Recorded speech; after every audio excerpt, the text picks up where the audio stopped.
Hello? Hello, people! Welcome back to another episode of the OCM Botcast. I am your host, Chad Marco. Excuse the computer fan back there. Oh boy, so today's episode is called Tinder Luv'n. So I'm sure you can put together what this episode is going to be about. You guys know this month was the month of February, the month of Valentine's Day. And really it kind of came and went. I wanted to get this episode out earlier, but of course my YouTube channel has been under turmoil recently. We'll talk more about that in a bit. So I had to kind of delay as far as working on this particular episode, but it's all good. Better late than never. Better late than never. So we're gonna get this is the Tinder Luv'n episode, and so we're gonna be talking about the Tinder app specifically. I was gonna do a thing where I was gonna do like a Tinder experiment using myself, of course, but I got stopped by a very significant obstacle. And it's the fact that when you use Tinder, you have to give them a cell phone number. And not like a dummy cell phone number either, like a legit cell phone number, so that they can send the SMS message. And so I was like, oh, well, fuck that. Because I don't really use a phone like that anyway. So I said, you know what? I'll just talk about Tinder.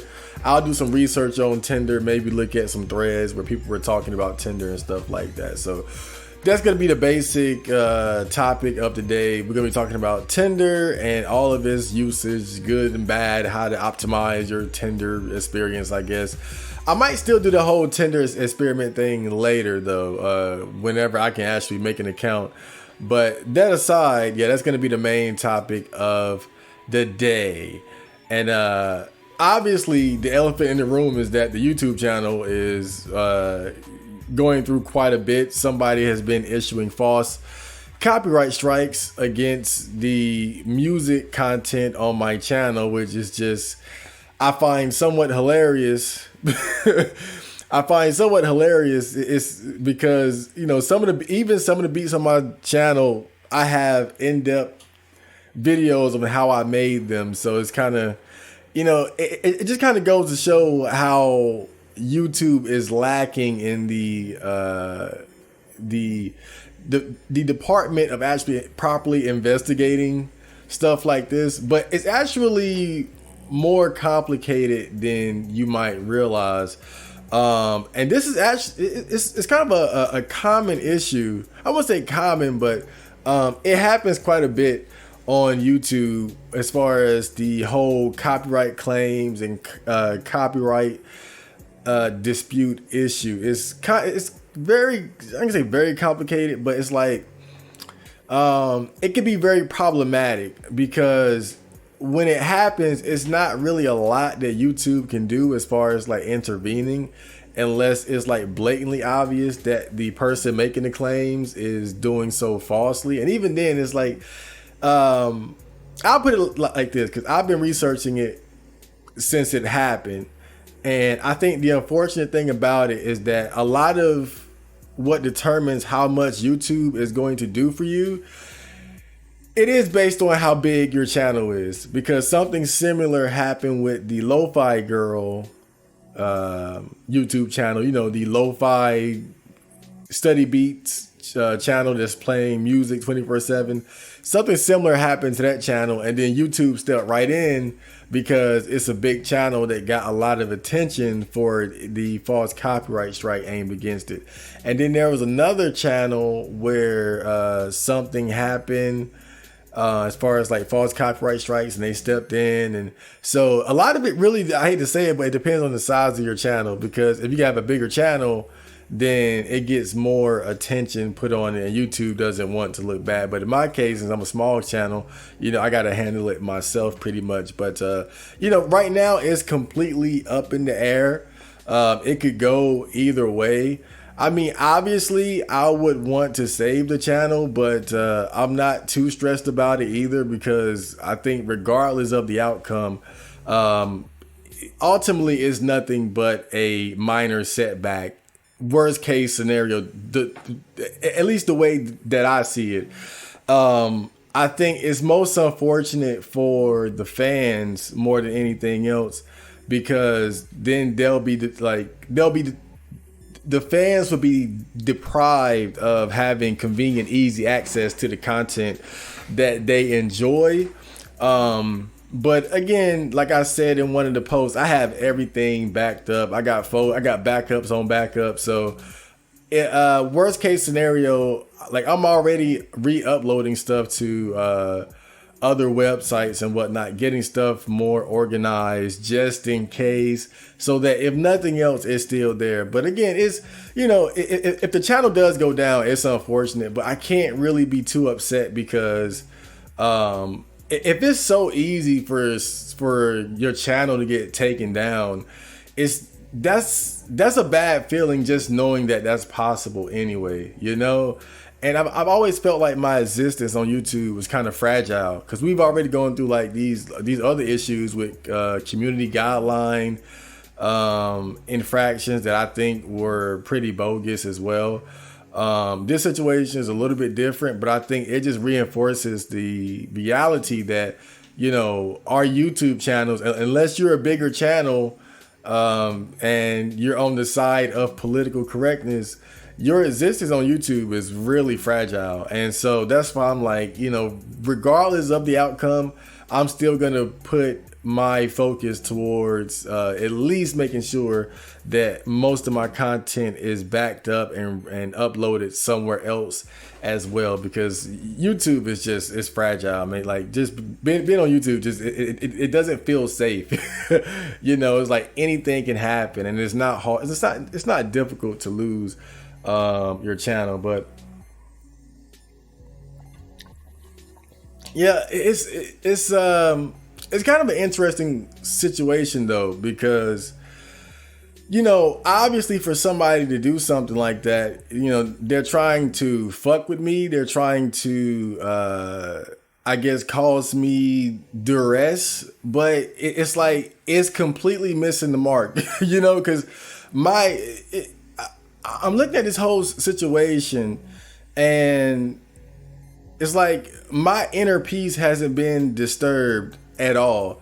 And I think that it's because I know that when you walk this path of trying to be successful in life, and especially when you put yourself out in the open, when you're somebody that's I wouldn't say like in the public eye, like I got a lot of eyes on me, but that's the path that you walk when you're a content creator, when you're a musician, whatever the case may be, when you're in that realm of entertainment and social media, alongside with the fans and the love and the support, you're also going to have haters who are going to try to, they're going to try to tear you down. They're going to try to cause you harm and do whatever they can do to impede your progress. And I think that, at this point in my life, I'm wise enough to understand that that's just something that comes with it. So as it's happening, I'm just like, oh yeah, this right.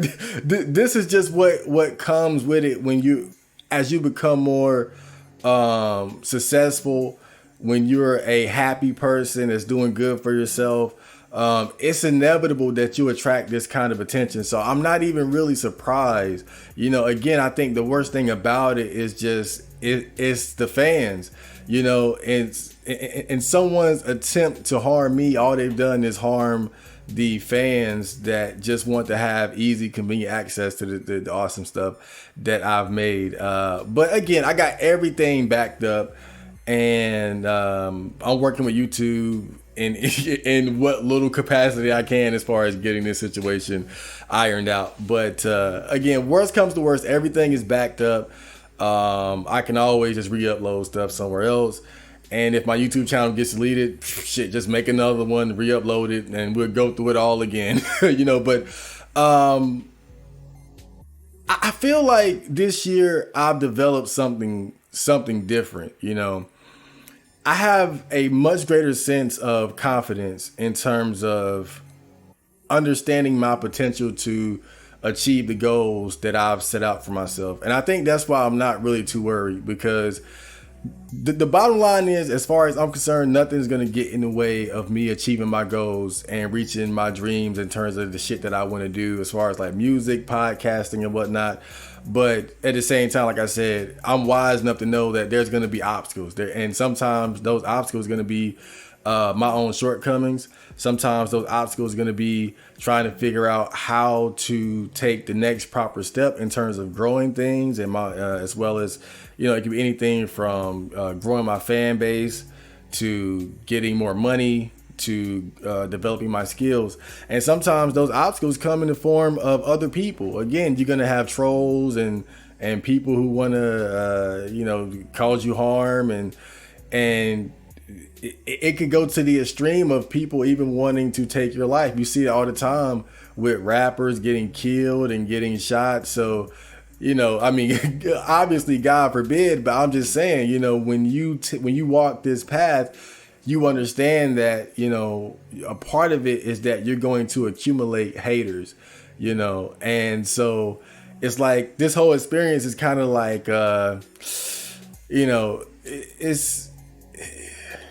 it's almost like I find it funny that like the timing of it, because I feel like this year I finally got myself into the right groove in terms of being focused and productive, and then right when it happens, some bullshit pops up, and it's like, oh, right on time. But yeah, man, that's pretty much my thoughts on that whole situation. But yeah, I would suggest, just for the sake of safety, just go to all my other social media and subscribe and follow, so you can stay up to date on everything that's happening, and where I upload stuff and where I put stuff out at. So you can find me on Twitter, the Patreon, Rumble. I'm gonna be on Instagram a bit more, Reddit. I'm all over the place, really.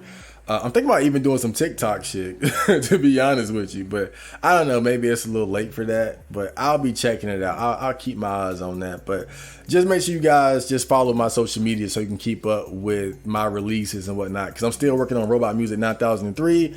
And I'll still be dropping the Botcast, anime reviews. Pretty much everything I've been doing, I'm just going to be uploading it elsewhere for the time being, while my YouTube channel is in limbo.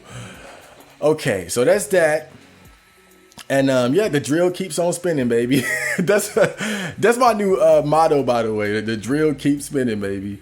And so let me see, what's next on the agenda? Oh yeah, the Buddha quote of the day. And I just remember I forgot to do one last week.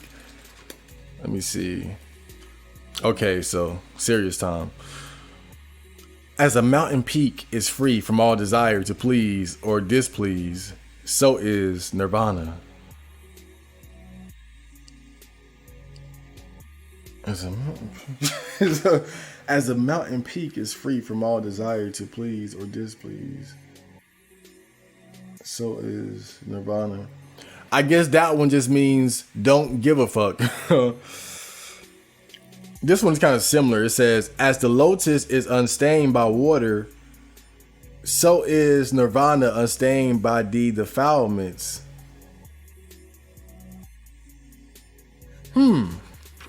Well, somebody emailed me about the meaning of that.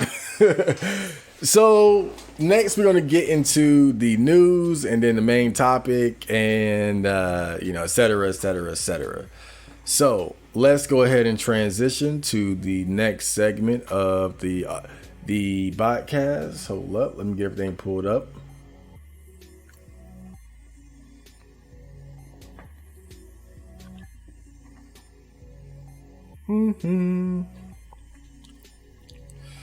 Okay, so recently, now it's kind of died down within the last week or so, but there was a couple of incidents. Hold on, let me take my shirt off.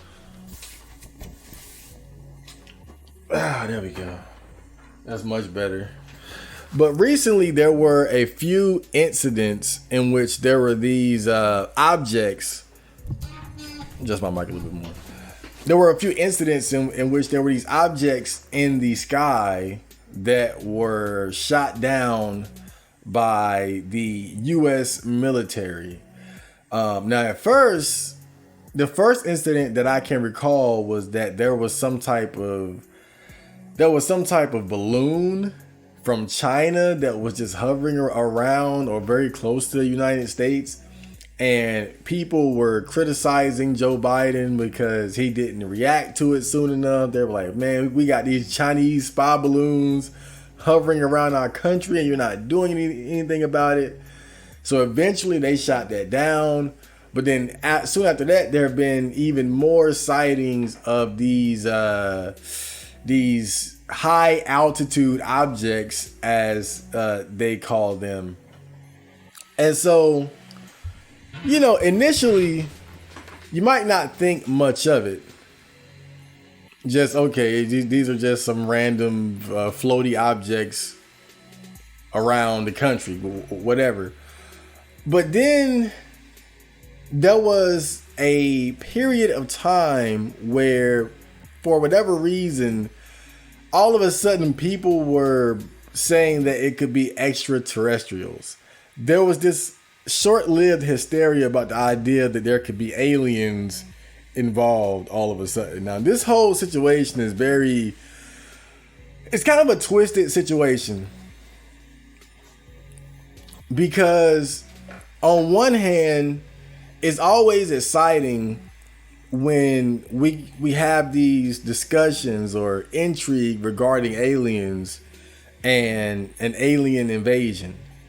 But there was a lot of talk about this conspiracy or this theory that a lot of this talk about aliens was meant to be a distraction. Like they're trying to distract the United States citizens from something more serious going on. And so at this point, I don't know what to believe. And even when I checked out Alex Jones, you guys know I like to look at Alex Jones and his show InfoWars, and he pretty much said the same thing, that he believed that a lot of the talk about aliens and whatnot was a fabrication of the United States government or the deep state to distract people from more serious things going on. And so I think that's what makes this whole story kind of interesting, because I've never heard of extraterrestrials being used as a distraction from something else. But and that's why I just can't keep up with what the fuck is going on in the world right now. But let's dive deeper into this. Okay, so this article came from ABC News.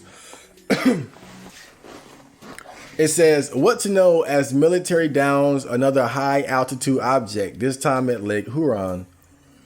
Another high altitude object was shot down on Sunday afternoon, this one over Lake Huron, 3 U.S. officials confirmed to ABC News, marking the latest in a string of such incidents. The object was shot down by a U.S. military aircraft, according to one of the officials.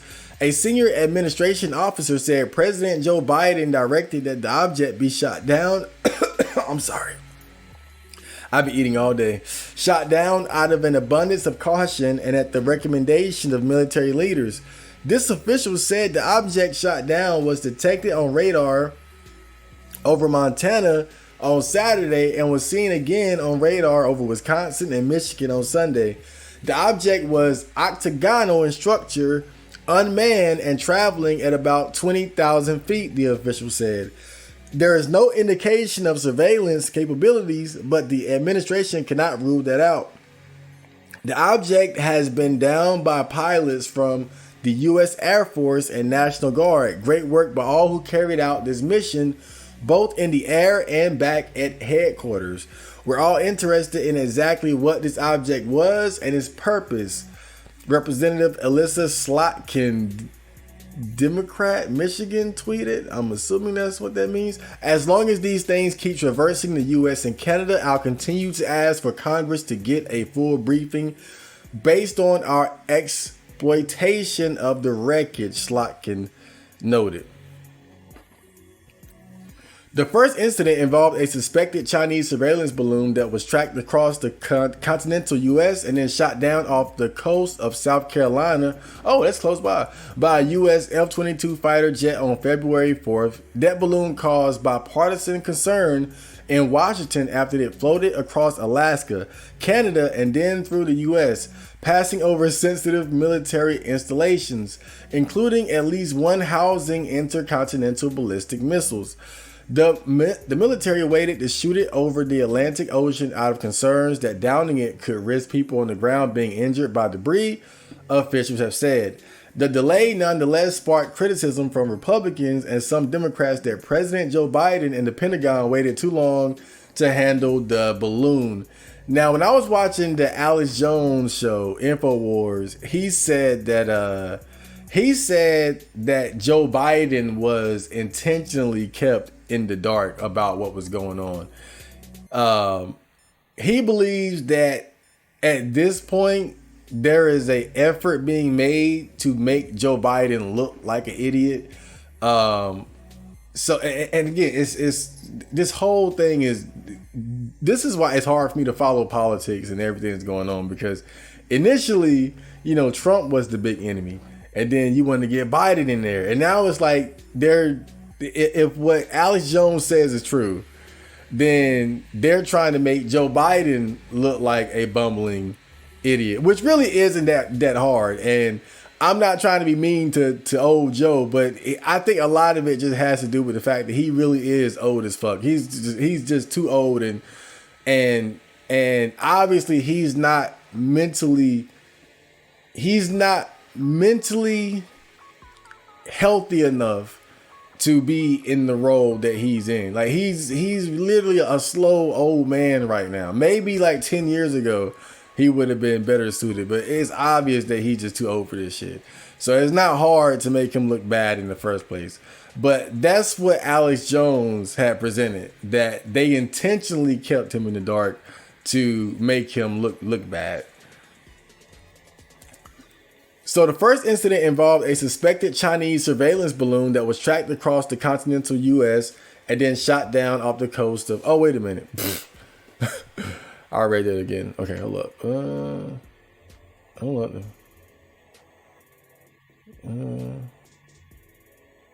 Okay.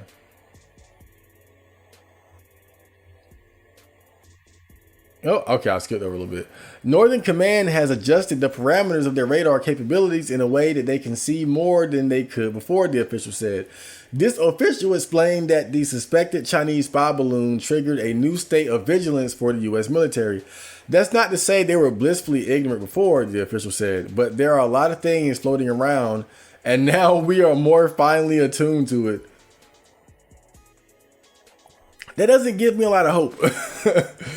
But I remember one of the things that Alex Jones said that stood out to me was the way they word certain things. And again, his belief is that this whole UFO situation is meant to be a distraction. And so he's saying that they're deliberately using certain language to get people riled up and curious about the potential of like an alien sighting or alien invasion. And so one thing that he pointed out was the term UFO, for example, is when that word is used, when that term is used, people automatically think of aliens. But what people don't realize is that UFO really just means unidentified flying object. So just because someone connected to the government or military says that there was a UFO, that doesn't necessarily mean that they saw an alien or that it came from outer space. An unidentified flying object is really just that. It's a flying object that they don't know exactly what it is as of yet. But of course, after you shoot it down or you capture it or manage to obtain it into your own possession, then you figure out what it is. And so he was saying that they're using specific terms like UFO to throw people off, like sort of like not lying, but using certain terms like that just to kind of throw people off the trail of what's actually going on. But again, me myself, I don't really know what the fuck is going on. But some people do have ideas. So I'm gonna pull up some Twitter posts real quick that I saved while all this was going on. So Nikolai 3 on Twitter said, according to reputable sources, the government are going to fake a global alien invasion approximately near the year 2024 in order to form a one world government. Remember, they have a technology called Project Bluebeam. And so that's why this whole situation stands out to me. It's because typically the whole idea of an alien invasion is something for conspiracy wackos like myself to get excited about. But now it looks like, you know, if these ideas, if what some of these people are saying are true, the government might actually use that against us, get us all excited and riled up about the idea of an alien invasion just to pull the wool over our eyes for some more bullshit. And so this Brian Krasenstein says, the good thing about the UFO being shot down over Lake Huron is that the threat is neutralized. The bad thing about the UFO being shot down over the Great Lakes is that aliens certainly don't see us as friendly anymore. So yeah, I guess this is a guy who's pretty much drinking the Kool-Aid that we're literally being invaded by aliens. Or maybe he's just making a funny joke. And so Judgy Emoji says, a huge environmental disaster happened in East Palestine, Ohio. This is how the sky looks around the incident site.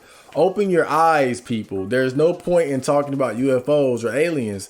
They are just distractions from the real issues. And so again, you have people who are saying that a lot of this UFO talk was just a big distraction to other things that were going on in the world. And I remember I kept hearing about some type of environmental disaster going on in one of the other states.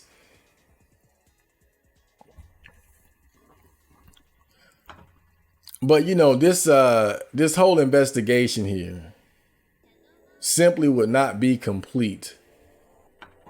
Hold up, let's see something real quick. This whole investigation here wouldn't be complete without taking a trip to the X board. So I'm just gonna scroll through here a little bit. You know, we're not gonna spend too much time here, but I had to check it out. So this thread popped up during the time when all this was going on. So let's see what X thought about it, because you know X is the paranormal board on 4chan, and they're all about aliens and spirits and Jesus and tulpas and demons and whatnot. So the OP says they're here. And then somebody replies, shut the fuck up, retard. Simpletons like you are what keep those shitty, meaningless things going.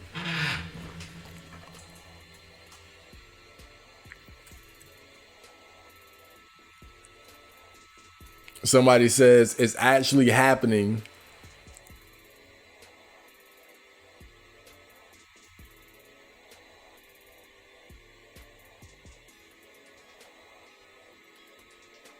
I really enjoy how these hyper advanced alien spacecraft that can maneuver in ways that we can't understand and are propelled by seemingly nothing can still somehow be brought down by the weaponry that humanity can produce.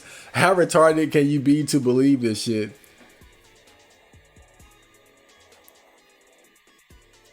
Arizona is a known hotspot for UFOs. Phoenix Lights. I remember that. Literally thousands of others before that and after that as well. Fire in the Sky, Travis Walton story, whether legit or fake, Woo Woo Ley Line, Sedona, both prior to and after the Rendlesham message, which implicated an area just southeast of Sedona as a gateway of some kind. Also gravity map anomalies, underground bases, also actual MIB and black SUV sightings in the wilderness. and paranormal entities and happenings, Native American skinwalker and other monster legends, Skinwalker Ranch A's, Mongolian monster, the reptilian image that shut down 4chan some years ago. Shit happens weekly in the boonies.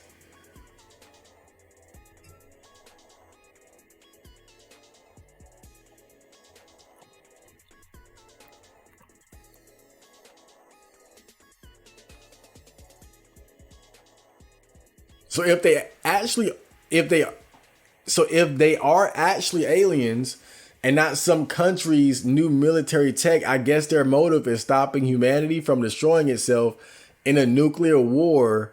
The timing of the sightings and current political tensions is too coincidental. Ah, man, I just don't know. I don't know about this. And this guy says the thing that always stops this argument from being plausible for me is the fact that if that were the case, why didn't they do anything when we used nukes on Japan? Genuinely curious. Yeah, you guys can tell I don't come to the paranormal board much because some of these theories are already making my brain spin. This guy says, watch, it's all viral marketing for an alien movie whose trailer will preview during the Super Bowl. This all happened right around the time of the Super Bowl, by the way.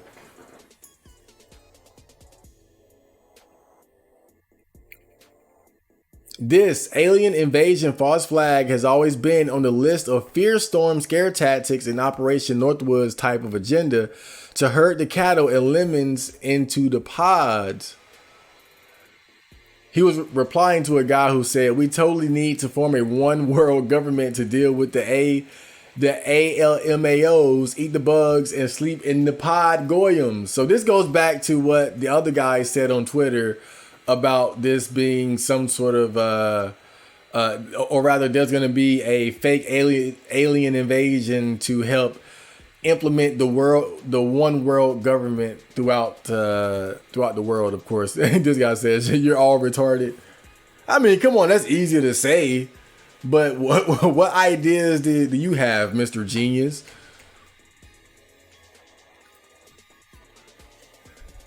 This guy says, I'm flat out confused. Like, my first obvious conclusion is to never take the government at face value. But the fact that governments across the globe, including those with tensions with US, are also reporting similar things has me really fucked up. I can't find a rationalization. This looks like something I would have posted because that's exactly how I feel. Never take the government at face value, but the fact that governments across the globe, including those with tension with US, are reporting similar things. Yeah, I think there were also some other sightings in other places as well. Like, didn't China report something? But then that's China. I don't believe shit that come out of China. I ain't even gonna lie.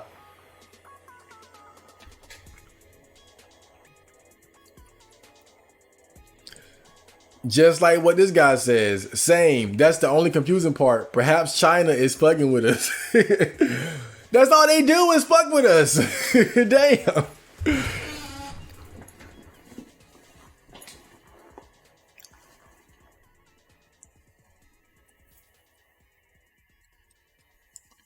Unelected governments run the governments we actually see. If they want to stage an invasion, they can easily make China think it's real, same as any other country.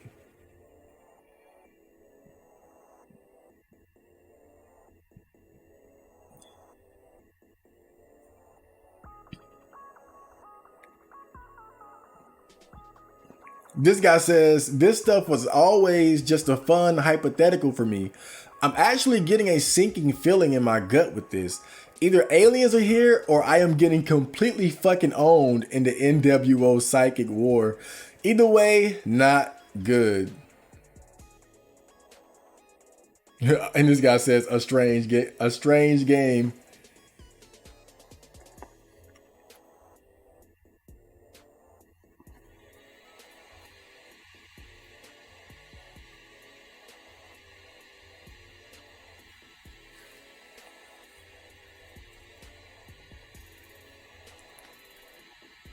This guy says, it's just balloons, my fellow citizens.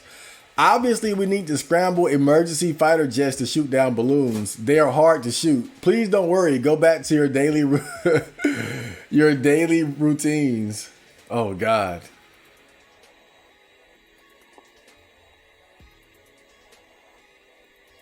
I think somebody I think some people are so invested in the idea of aliens that they'll easily just latch on to any sort of story like this and say, "Yep, definitely aliens." I don't, because some people are just really are just straight up UFO, alien invasion, conspiracy theory, and all that. Fucking maniacs, and stuff like this gets them really excited. Like, I'm mildly excited myself, don't get me wrong. Well, or at least I was when all this was going on. I think the fact it's completely died down by this point is just like, okay, it was obviously a nothing burger, but you know. I think some people they're just waiting for something like this to happen. So they're just gonna easily buy into it.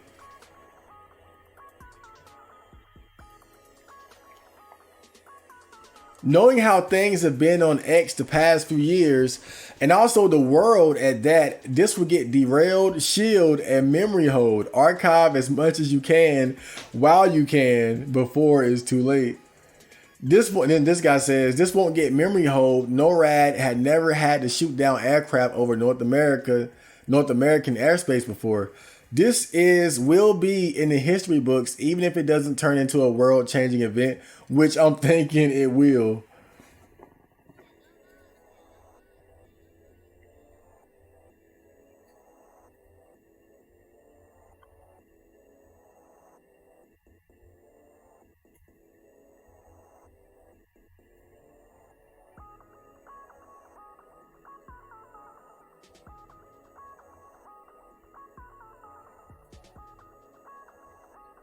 Oh, I like this one. It's probably a civilization advanced enough to send drones to other planets, but not advanced enough to come personally. Maybe like how we've sent. I think haven't we sent certain?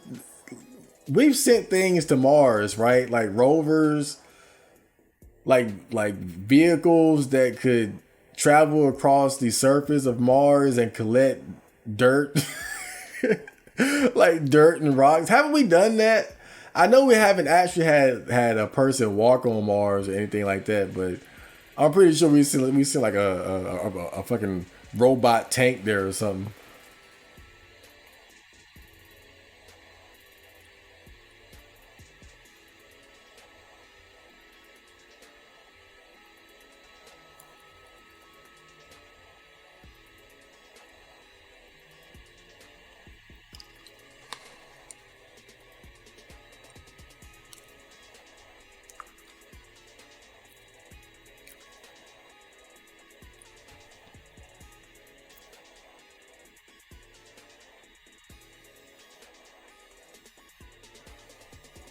This guy says they really needed aliens to cover up the shit going on in Ohio. No one gives a shit about them. They primarily vote red anyway.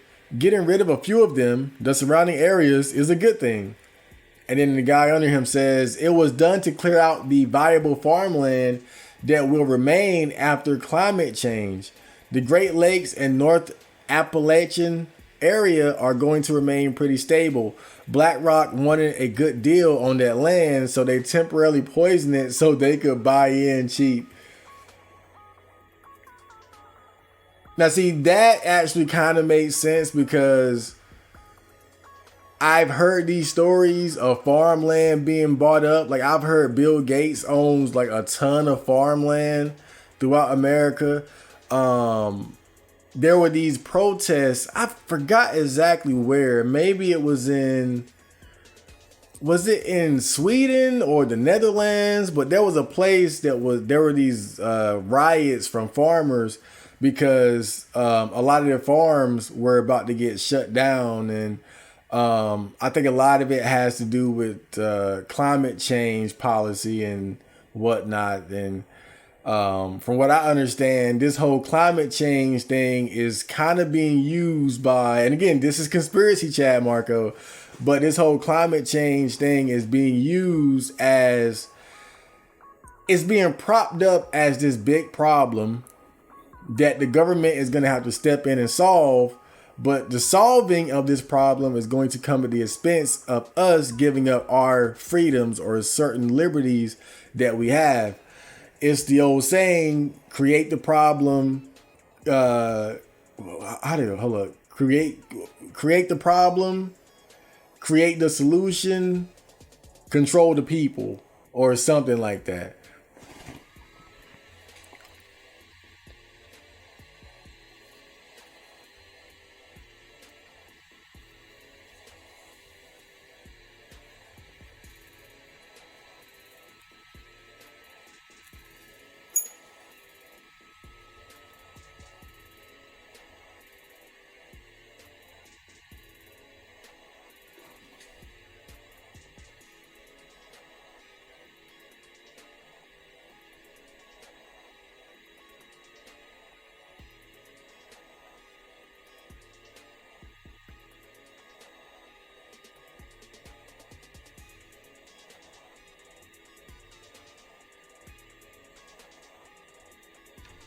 I still don't understand why you people think China is sending over cameras tied to balloons as if they don't have sophisticated spy satellites that can pick up the detail of a postage stamp on the ground from orbit. The spy balloon doesn't make any sense. Whether this shit's from China or not, they aren't just spy balloons. Now that makes sense. Yeah. I mean, when you look at surveillance technology, period, that like just how easy it is to, I mean, there are cameras everywhere. Why the hell would you need a camera hooked to a balloon to, I don't know. Yeah, that's what I'm saying though. This whole situation is really just beyond my understanding. And I think I'm going to end it there, but that was the news of the day. So I hope one of you guys can let me know what the fuck is going on. Are we being invaded by aliens? Or is the government using it as a distraction to do something harmful to its citizens or the people around the world? So that was the news, and next we're going to get into the main topic, so stay tuned.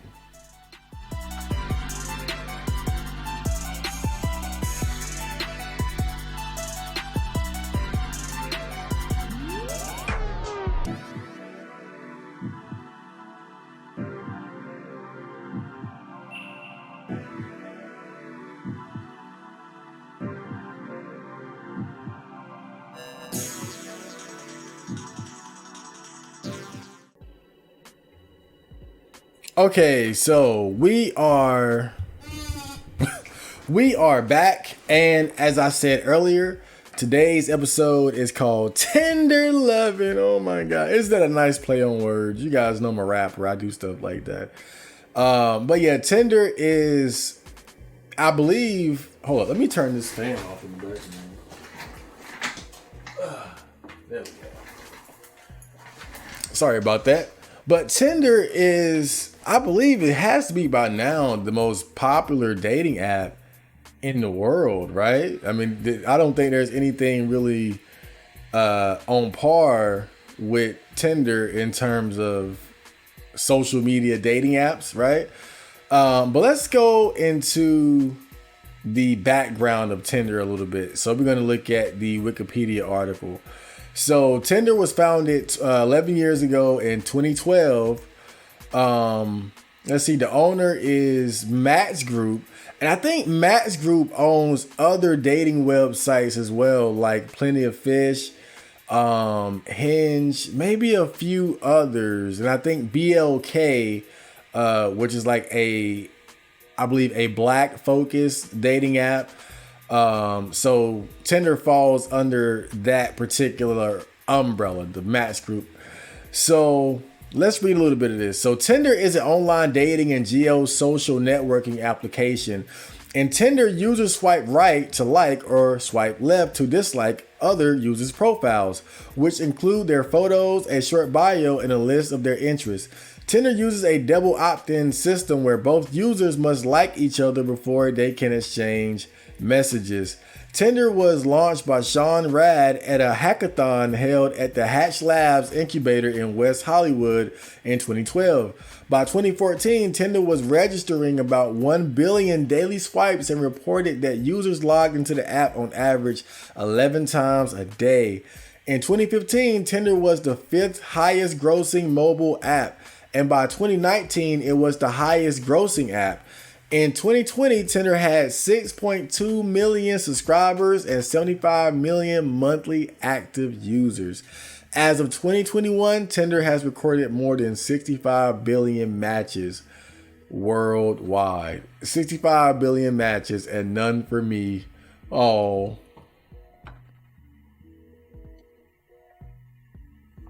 Okay, so I'm just going to skip over a lot of this.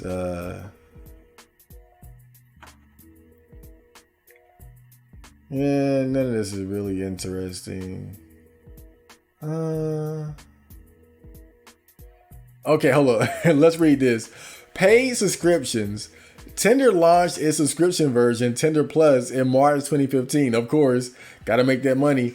With the functionality enabling limitless matches, whereas the free Tinder app restricts the number of right swipes in a 12-hour period. It has sparked debate by restricting the number of likes a free user may offer in a given length of time, as well as charging varying amounts for different age groups. Wow.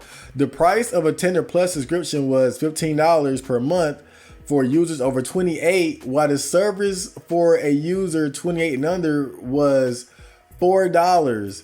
In 2016, Tinder independently increased paying members by nearly 1 million, while Match Group's 44 other brands added just 1.4 million. In June 2017, Tinder launched Tinder Gold, a members-only service that offers users Tinder's most exclusive features: Passport, Rewind, unlimited likes, likes you, 5 super likes per day, 1 boost per month, and more profile controls. The price of a monthly membership started at $14.99 per month for users under 30 and $29.99 per month for users over 30. That's kind of fucked up though, the fact that they charge more for older users. I wonder why they do that. As of December 2020, Tinder had 6.6 million paid users. According to a Match Group SEC filing, the growth in international and North American average subscribers was primarily driven by Tinder. So of course you got to have like the paid versions and whatnot. That's how they can make a lot of money. But I think what I don't like about it is that it gives them incentive to make the base version of the app.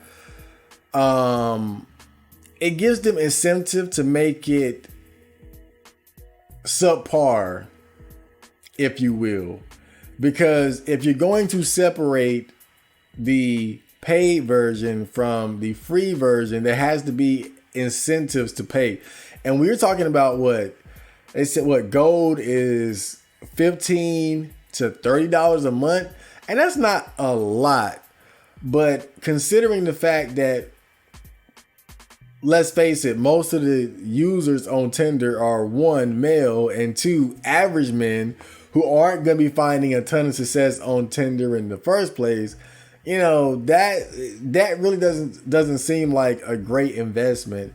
And so when I look at stuff like this, it makes me wonder if they designed the app so that for free users, you're just not going to get out of it what you really want to, right? Like, I kind of just get the sense that they're probably setting things up in such a way to push you towards having to pretty much pay to win, you know, kind of like certain video games that people joke or might joke about and say, oh, it's pay to win. I think that to a certain extent, Tinder might work like that.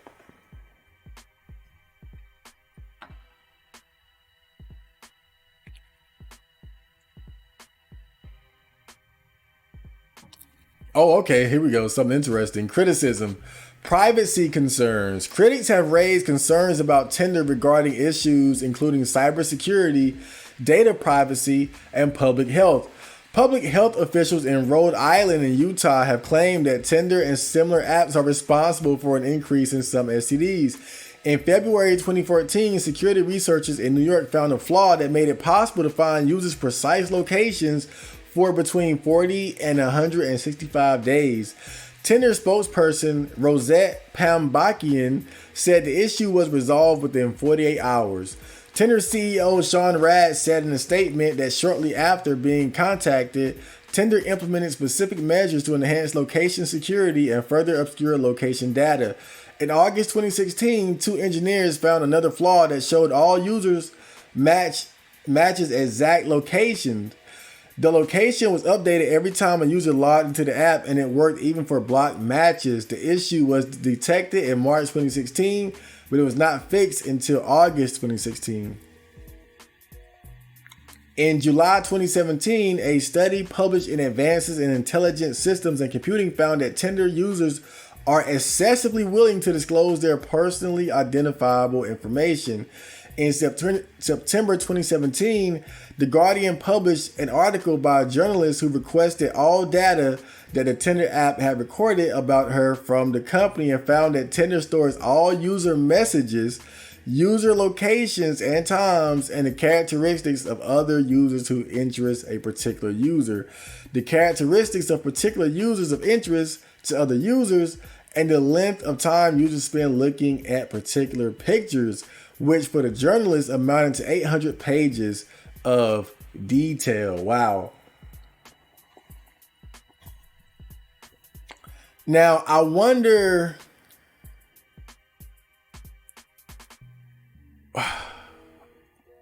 now my initial idea as to why they keep so much information is that they probably use user data as a means to try to design the app or make adjustments to the app that would make it an overall more attractive app for people to use. But then on the other side, it could be more sinister because, you know, there's a lot of interest in collecting people's personal data nowadays. I remember, wasn't there like a big scandal with Facebook where there was like some issues in terms of private data that was something. So again, I'm not exactly sure why they keep all that. It might just be something like an oversight that they didn't think of. But these days, I'm not exactly sure. Because it just seems like there's a catch with everything. You know, like even with TikTok, there's this idea that TikTok is like is allowing China to spread propaganda and psyop the youth, and is allowing them to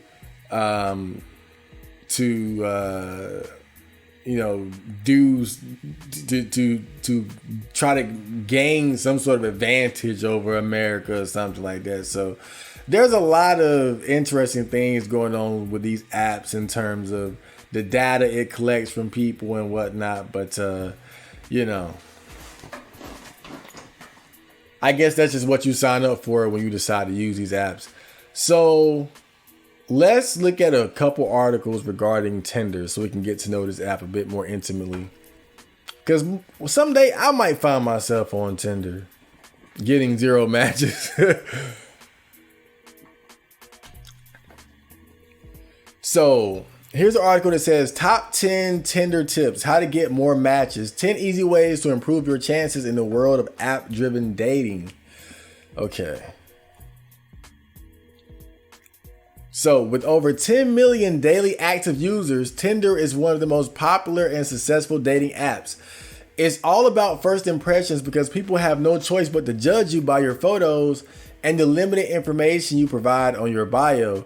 Undeniably, Tinder is driven by appearances, as superficial as it may be. It's crazy that people still say bullshit like looks don't matter, I swear to God. But I digress. It is worth noting that Tinder is different for men and women. An interesting Tinder experiment conducted by the YouTube channel Whatever clearly illustrates this gender disparity. They created 2 profiles using photos of attractive male and female models. Further, their information was identical regarding age, location, and number of pictures. After 1,000 swipes, they discovered that a female profile matched 70% of the time, while a male profile only received 27% of matches. Damn. So what? That's a 43% difference, right? God damn. Additionally, the female profile received almost 400 messages in a short period, while the male profile only received 28 messages in his inbox. While the Tinder game is different for men and women, the fundamentals of a good Tinder profile are the same. Here they are. And I'm not going to stick on this subject too long, but one thing you'll hear people say in regards to data like that, showing how much of an advantage that women have over men on dating apps, they'll say, oh, it's not real life and yada, yada, yada. And I get that the circumstances on dating apps is going to be quite different from the circumstances of real life. But me personally, I do believe that the data that we see like this, again, women getting matched 70% of the time compared to men being matched only 27% of the time. I think statistics like that, data like this, is ultimately a reflection, maybe not a 100% accurate reflection, but I do think that it's a reflection of how reality works a lot of times. Maybe reality isn't as extreme, but I definitely think that regardless of that, women still have the advantage, a significant advantage over men when it comes to dating and options. Maybe to a lesser extent in real life, if you want to make that argument, but still overall they have an advantage, just more so online. So here are the tips. Hold up, I'm check the time real quick. Okay, that's great. So 1, use a simple bio. A few words are fine. Words that display who you really are. Don't try to go overboard with your quirkiness, and don't try to be funny. Most importantly, be yourself and do not leave this section blank. Now, I can understand not going overboard with the quirkiness, but to say don't try to be funny, because I've seen some clever Tinder profiles or Tinder profile bios. So, but again, this is Mr. Virgin here, so don't listen to me. I'm just saying I don't see why you can't add a bit of humor to your Tinder bio. 2, show your personality through pictures. Choose 3 to 6 photos that clearly represent your personality and everyday lifestyle. Make sure there's a mix of headshots, body shots, and if you are adventurous, include an active photo. But in all, do not include selfies. Research shows that outdoorsy photos get 19% more swipes, and selfies get 8% fewer swipes. Mainly, you want to highlight your best features. Remember, your main Tinder profile picture can make all the difference. I think the thing about selfies is that there might be some sort of, how should I word this? I think the reason why selfies are inferior to other types of photos is that selfies, one, kind of makes it look like you don't have friends or people around you to take photographs for you. When somebody else is taking your picture, it really does just take it to the next level, because your body is 100% free to pose the way you want to or to react to the camera. And I think overall, it does add to the perception that you're somebody that has friends or people that will take pictures of you. Like I have damn near no friends. So, if I were to do a Tinder profile, I would have to do my pictures by myself, like holding the phone up and whatnot. And so I think that, again, it probably just gives off the impression that you don't have a very social life, because you don't even have enough people around you to say, hey, take a picture of me. 3, have good quality photos. Avoid any blurry, poorly cropped, highly edited photos and heavily filtered photos. You should show what you really look like. Making it highly edited and heavily filtered would make it look like you are hiding something and insecure. Now, I think that's a good one. I know even when I see pictures of girls, and it might not even be like photos they took for a dating app or something like that, but just pictures in general. When I see these pictures of girls that are like heavily edited and whatnot, it's just, it really is unattractive. Because one, again, you don't really know what that person looks like. And then when they go to the extreme of editing their own photos, it makes them look insecure. And again, just to think of what you could run into if you met that person in real life. Not like I would have those types of troubles, but for someone who is dating, yeah, I can completely understand why you want to avoid that.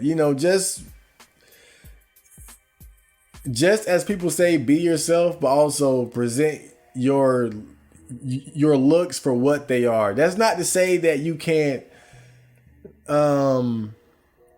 like maybe you have a good side that you prefer to have a photo taken of. Like maybe you look better at certain angles, or maybe you look better with certain styles of clothing and whatnot. If you're a girl, maybe a bit of makeup. Like I don't think it's so wrong to enhance your features, so to speak, in easy, convenient ways. But going to the extremes of going to using Photoshop to make yourself look better, I think that's when it gets a little crazy.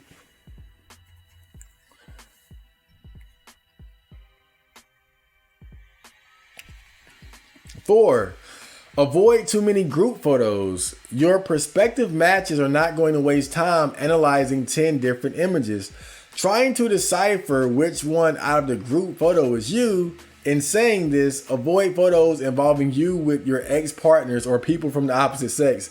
In general, in fact, 96% of these photos receive a negative reaction. Although having group photos show you are social, you don't want your potential match to play Where's Wally. Now, do you? Now, I've seen those pictures of girls where you'll see like 3 or 4 girls, and then one of them will be fat, and then maybe the rest of them will be okay or skinny and pretty. And typically, this is the sort of thing that ugly girls do or fat girls will do. They'll make their main picture a group picture so that you will at least try to look through their photos instead of just swiping left on them just based off of how many chins that they have. If you see a group photo, you might wonder, okay, she might be the skinny one. She might be the pretty one. And so you start swiping through or looking through the pictures. But yeah, I think I can see why group photos will be good because, like I said, it makes you look more social, like you have a life. But those are the type of photos you probably want to have lower in the deck. Maybe number 3, 4, or 5 or something like that. But I think your first couple of photos should just be of you so that it's clear that, okay, this is who I am. This is what you're going to get if you match with me. Don't make people work. Don't make anyone have to do extra work to figure out whether or not they are interested in matching with you. Don't make it more difficult than it already is. Oh, smile. Number 5. I could do this. According to OkCupid data, women who flirt directly into the camera receive the most messages. On the other hand, men that look away and not smiling receive more attention. Never mind. I'm fucked. Maybe it's because it gives a sense of mysteriousness about them.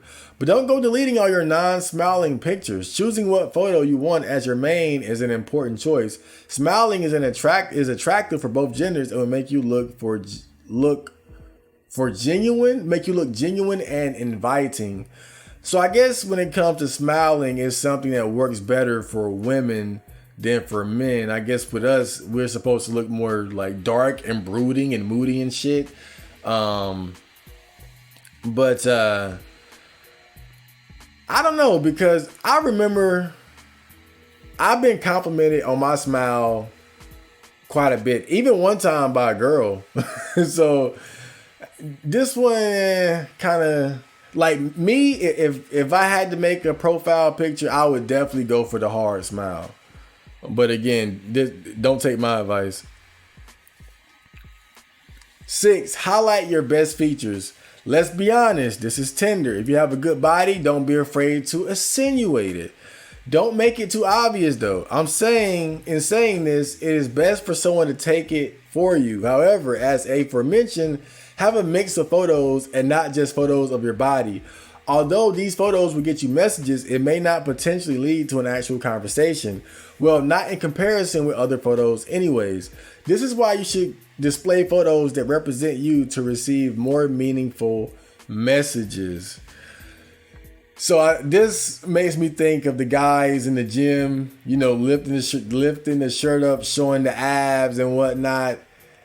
And again, like stuff like that can go either way, because on one hand, if you got it, you got it. And if a girl likes it, she likes it. But I think that when you take those types of photos yourself, it makes you look self-centered. It makes you look vain. And I think that's the bad thing about it. If you can get those types of photos, but to get it taken in such a way that looks as natural as possible, like, oh, I just happen to have my shirt off at the party with a beer in my hand or something like that. That, you know, then it's like, oh, he's just a hot guy, but he's not all into himself. He's not like trying to show it off. Like, that's just him being a hot guy.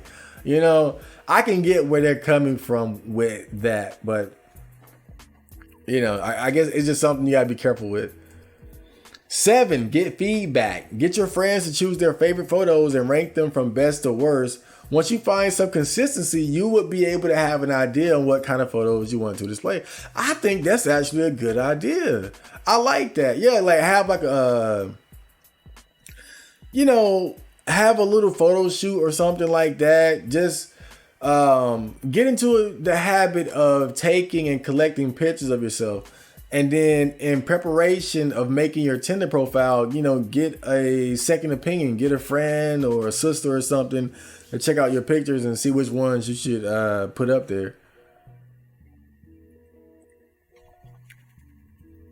8, use a professional. Most of the time, an iPhone just isn't going to cut it. So unless your bestie or roommate has a DSLR camera and some time to lend you, getting an affordable professional is a good idea. A professional will direct your shoot to ensure that all of the above 8 points are covered, as well as ensuring that all the technical details like lighting are met. You can book a snapper shoot for $59. Oh boy. So yeah, they had to do that plug there right at the end. And look, it said 10 Tinder tips. It was only 8.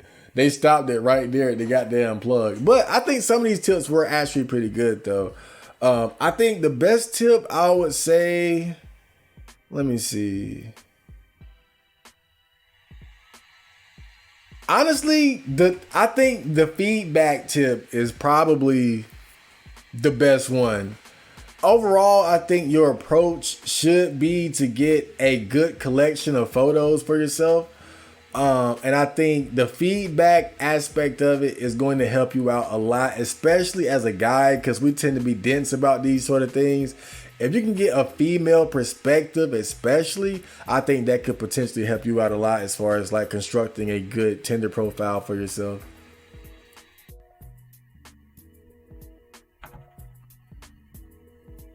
Okay, so we have another article here from the Daily Mail. Female, oh Lord, I might have fucked up, but we'll go into it anyway. So one of Tinder's most right swipe men shares his tips for bagging more matches including logging in on a desktop to boost your rankings and using snaps that portray a story. James Langton from Leicestershire is on Tinder's top 30 most swipe right. Shared top tips on achieving dating app success for those hoping to find love. Includes having photos that portray a story and a bio that's informative. If I ever make me a Tinder, I'm going to remember all this shit. I'll go back and review this episode. Take notes, guys. One of Tinder's most swipe right daters has shared some of his top tips on how to achieve dating app success for those hoping to find love. While many of us have a harsh dating story or two to tell, that's never been a problem for James Langton, 27, from Oldby, I'm going to say Leicestershire, who runs the Dater Help YouTube channel and has even found himself on Tinder's official top 30 list of most swiped right. The 27-year-old who participated in a Reddit Ask Me Anything was asked by a bunch of hopeful singletons how he gets so many matches. Keen to offer out his advice, James replied, "I think it's a mixture of everything, but having photos that portray a story and a bio that's informative with a clear call to action, reason why someone should match and speak to me." And he doesn't look, I wouldn't say he's a Chad. He's like a Brad tier. I guess it depends on his height ultimately. That's going to be the big one. Okay, let's go down here. Oh, okay, all right, never mind. No, that's Chad. See, his front profile doesn't look that great, to be honest. But this is a blurry picture. It's not that good. Just not a great picture. But this is a good picture. Really shows off his high cheekbones, strong jaw. He's got the broccoli haircut with the sides cut off. This is Chad. At least Chad Light here. The dating pro emphasized the importance of selecting photos that help to give a glimpse into your life's experiences and hobbies, and urged people to make sure the bio is calling out to potential suitors.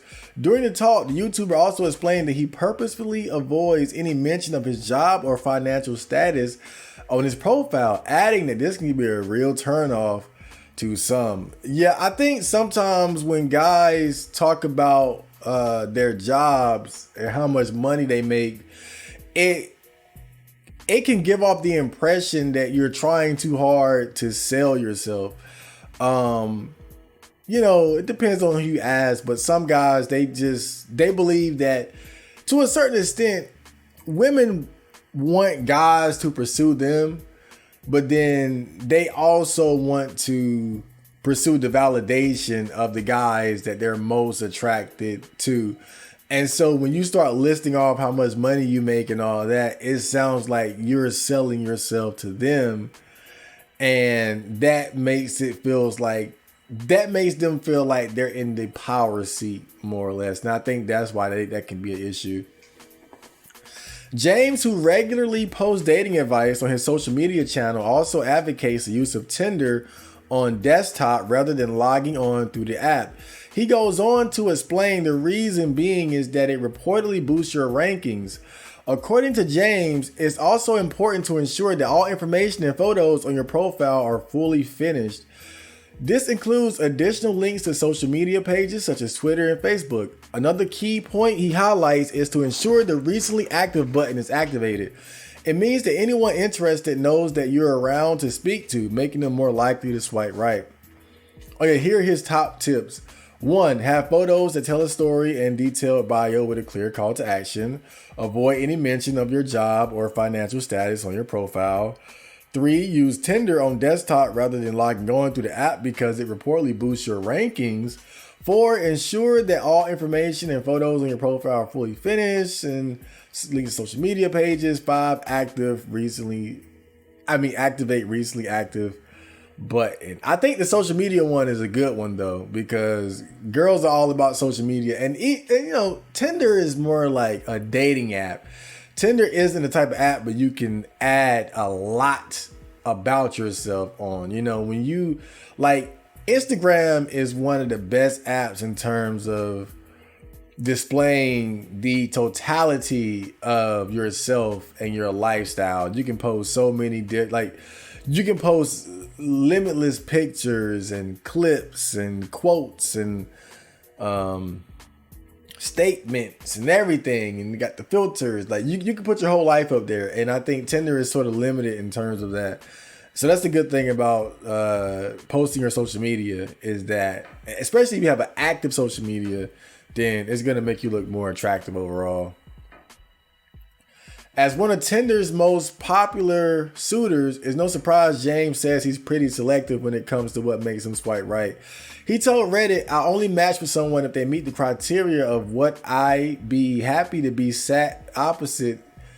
Would I be happy to be sat opposite this person in a bar? If the answer is yes, I'll swipe right." I mean, that ain't exactly crazy high standards. The dog picture and see, this picture is good. You see how he's showing off the dog, like, oh, I love dogs, but he's also showing off the guns. Look at that arm.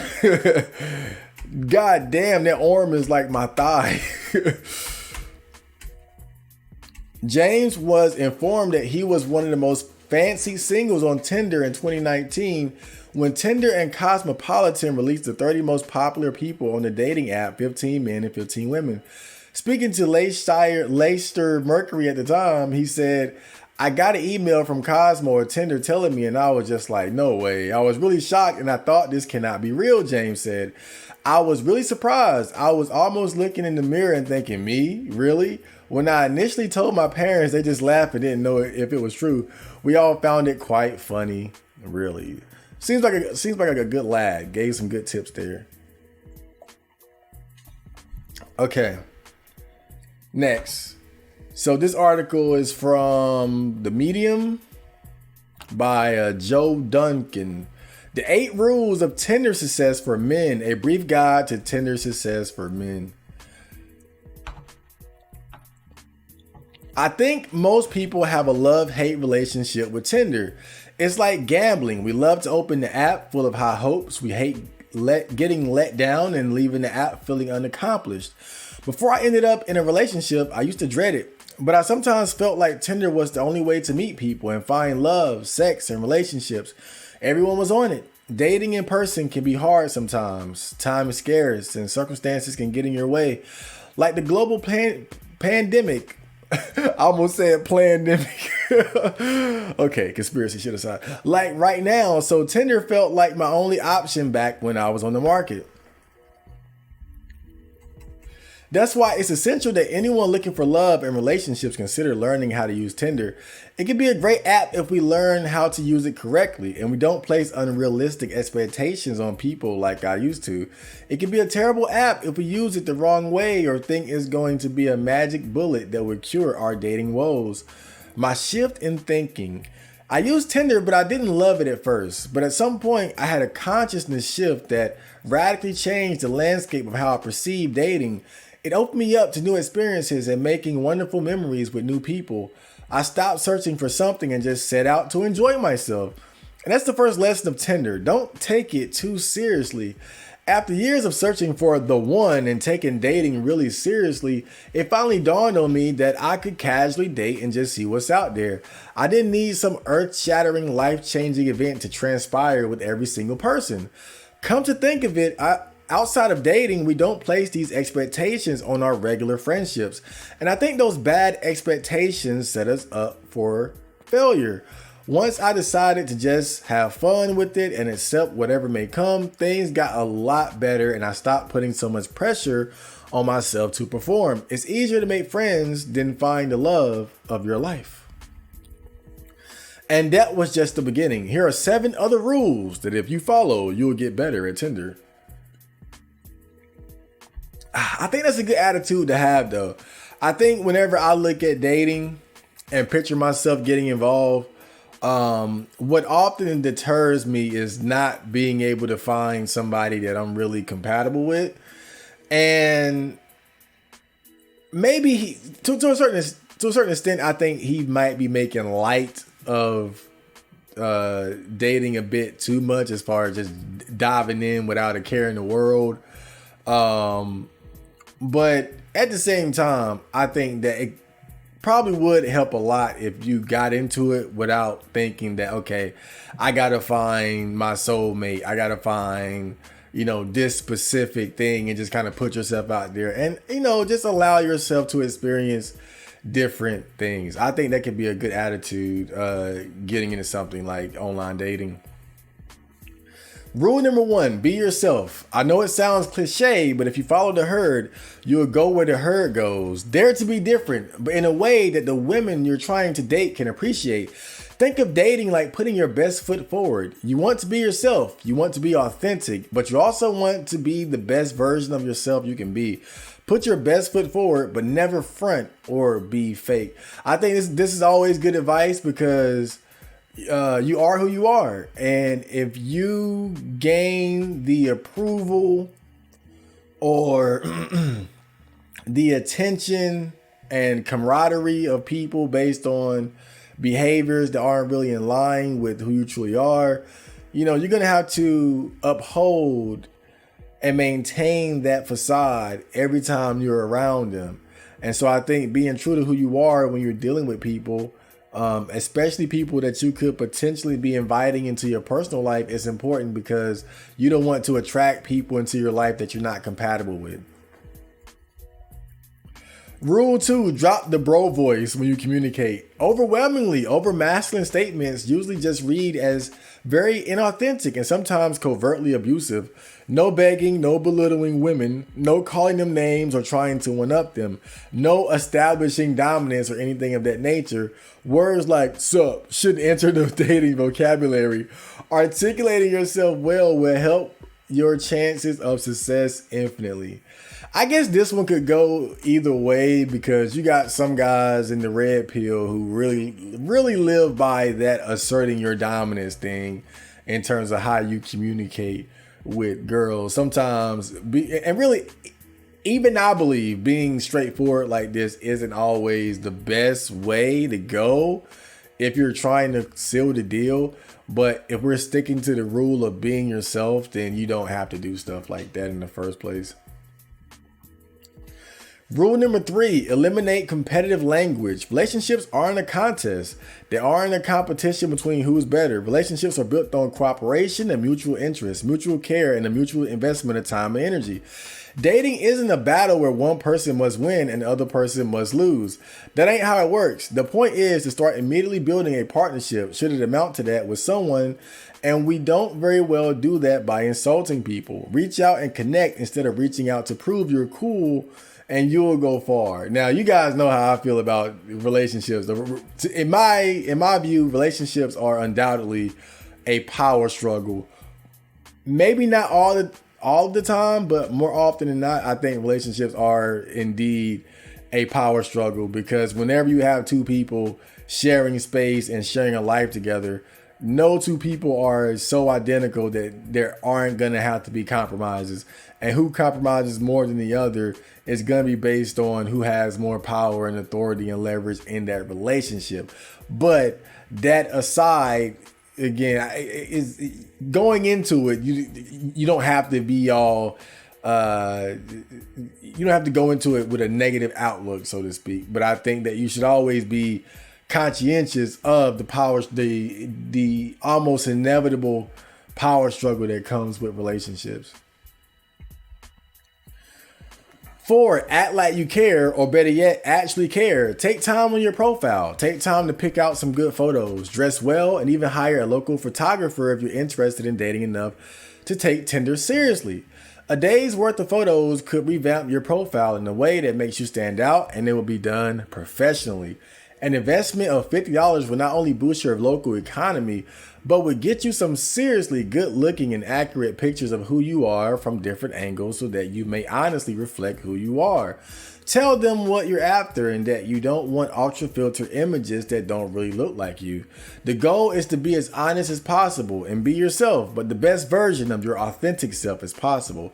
Everyone's got a good angle, and I'll speak for myself here that I have way too many bad angles as well. So basically put care into the structuring of your Tinder profile. Basic common sense stuff.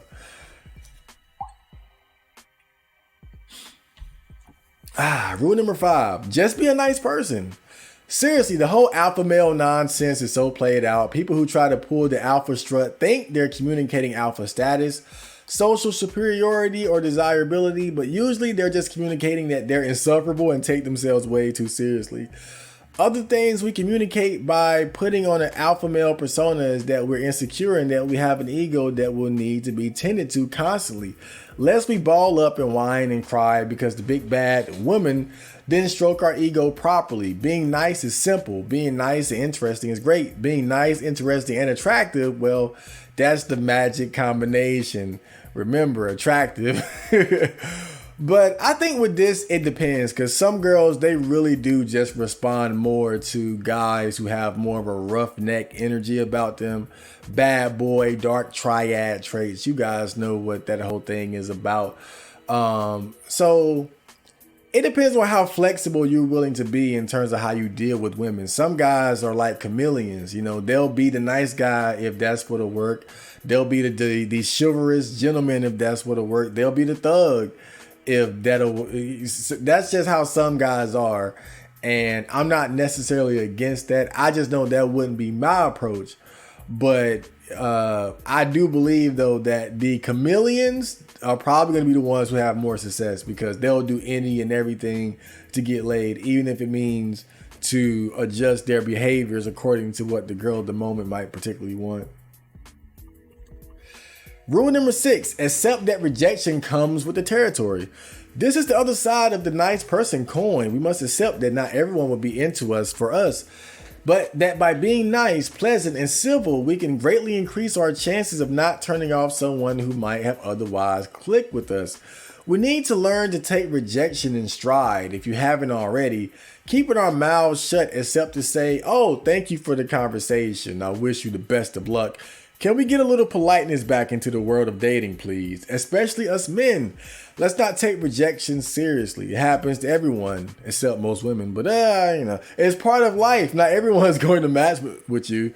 Just like you're not going to be attracted to literally every person you come across. We shouldn't take rejection as a slight on our egos. Well, yeah, I think that's good advice, because as the average dude, you're probably going to have to deal with a lot of rejection. So, it's better if you go ahead and desensitize yourself to that right away if you plan on playing the game that way. Some guys, they depend primarily on things like choosing signals, in which case your success rate is going to be higher, but the overall quantity of options available to you are going to be much lower. So it just depends on how you want to play the game. But definitely when you say, okay, I'm going to get into like online dating, and again, just an average guy thrusting yourself into that world, yeah, you're going to have to grow some thick skin in regards to receiving and processing rejection. Rule number 7, continue to use the app. Like any other social media app, Facebook, Twitter, you name it, Tinder's success is largely dictated by algorithms. There are a set of algorithms that reward certain behaviors. If someone messages you, promptly get back to them when you can. Be polite and don't get your account flagged. And try to be on the apps as much as possible. I know it's easy to get discouraged and put Tinder down for a few weeks or months and then try to get back into the mix later when we get lonely. But social apps invariably reward the more active users. So try and do whatever you can to be one of those. So basically be consistent in terms of how often you're up there and how often you post. And it's kind of like YouTube 101. When you drop videos, you want to be consistent more than anything else. Rule number 8, realize that dating takes time, a lot of time. I find it humorous the way people flippantly discuss dating as if it's just this casual and easy thing. I used to believe falsely that dating was easy for everyone else and that it was only hard for me. That's not really true. Everyone struggles with dating. Finding a great match takes time. People are complex. We don't fit into neat little boxes. Romantic chemistry is something we're only barely beginning to understand. Compatibility in love and dating isn't really all that easy to come by. It doesn't matter if you're a famous musician or actor. Those people have dating and relationship struggles too. Probably not as much as I'm just throwing it out there. But so understand it'll take some time, and be willing to put in the time and effort, and you'll go far. Patience is a virtue. So overall, I think, this wasn't bad advice. Maybe a little, it was a little blue. It was just a tad bit blue, but overall, I think it was solid advice to anyone interested in getting their foot into the online dating app game. So we have one more article. So these are Tinder statistics in 2023. You won't believe some of these from, what is this? Online for Love website, Tinder statistics. So Tinder has risen to fame in less than a decade of registering its presence in the online dating world. Ranking among the most popular dating apps today makes it even sexier. In collating Tinder statistics, we considered how long Tinder has been around, Tinder demographics and usage statistics, how Tinder compares with other apps, and so much more. Without any further delay, let's get started. Oh, excuse me. So this article on Tinder is part of my larger Tinder hub. Okay, I got you, baby. I got you. All right, let's scroll past this. Okay, so these are some interesting Tinder statistics. So, 1, there are 57 million Tinder users, 62% of which are male, and only 10.3% of which subscribe to Tinder Plus and Tinder Go. So, 62% are male. So, right there, you have a disparity between the male and female users. So, as a man, you're already at a disadvantage on this website because there's just a greater number of competition. And we all know women tend to be more selective anyway. Tinder is available in over 40 different languages. Tinder has users from 190 different countries and is believed that it's the most tolerant dating app in terms of race, gender, and sexual preference. Since its launching in 2012, there have been over 20 billion matches on the app. About 13.6% of matches might lead to marriage. Now that one is kind of surprising. 13%? That seems a little high. I can see it was like 5, but I just figured most people who match, one, never really meet up anyway because you hear so many stories of guys getting ghosted. But 2 would probably just be a hookup situation. Funny enough, 30% of all people who use Tinder are married. So what is that, like them cheating? Are they swingers? What the open relationship? Like what the hell is that? Over half of active users are using it around 9 p.m. So maybe that's the best time to get on. The daily average of logins for active users is 4 times a day. A study found out that approximately 12% of male users are from the LGBTQ barbecue plus community compared to only 0.01% of female users. So it's not a very popular dating app for gay and lesbian women. Hold up though. If 12% of the male users are from the LGBT, maybe that's not, all right, then maybe the gender disparity isn't as extreme since at least some of them are there for guys, right? But then some of them might be bisexual, so I don't know. Because then I guess we had to dice up that 12% and figure out how many of them are like exclusively gay versus like bisexual, transsexual, and all that shit. 63% of male users message their matches within 5 minutes compared to only 18% of female match users. Not surprising there. Girls wait longer before messaging, if they message at all. Today, the online dating site app is worth roughly about $10 billion. And it's getting richer by the swipe. God damn it. Why couldn't I have made this? Tinder was launched in September of 2012 and has become one of the most recognizable dating apps. They range from people looking for a quick fling to serious relationships. And it is not only for hookups like Be Naughty or Ashley Madison, or only for serious relationships like eHarmony. Tinder's parent company, Match Group Inc., also owned by another company, IAC, is also the owner of popular dating sites like Match.com, Hinge, Plenty of Fish, OkCupid, among many others, plenty of whales. Just 2 years later, since its initial release, the app has accumulated over 1 billion daily swipes, and it was, as of 2013, that it became one of the top 25 social network apps. Okay, so I think that's all with the important stuff there. Okay, yeah.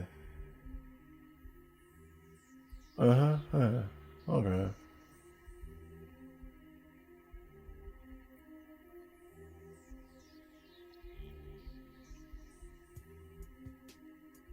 Oh yeah, so here they're just talking about like, okay, the age is just a...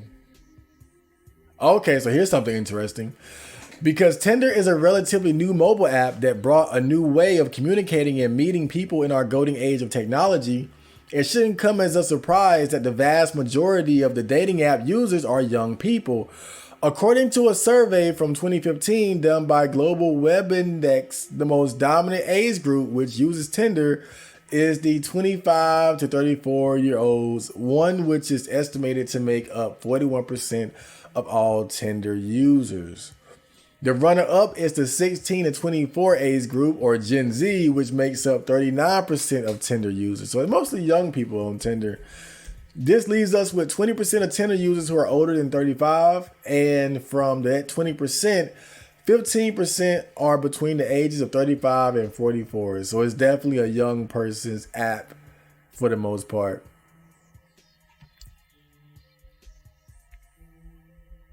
Okay, the gender ratio. As you can see, the same survey also suggests that Tinder consists of 62% male users and only 38% female users. In the US, according to Statista, the numbers are quite different, and it shows that 78.1% of Tinder users are male and only 21.9% of them are female.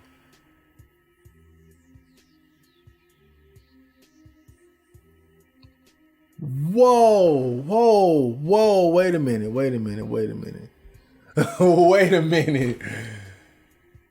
So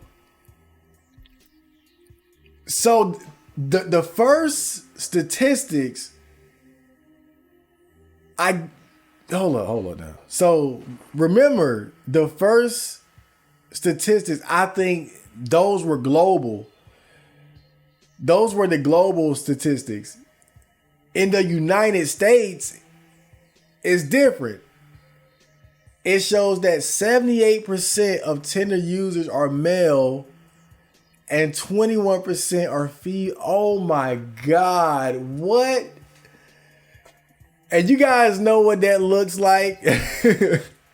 You guys know what that looks like? 80-20. 80-20. Oh, God.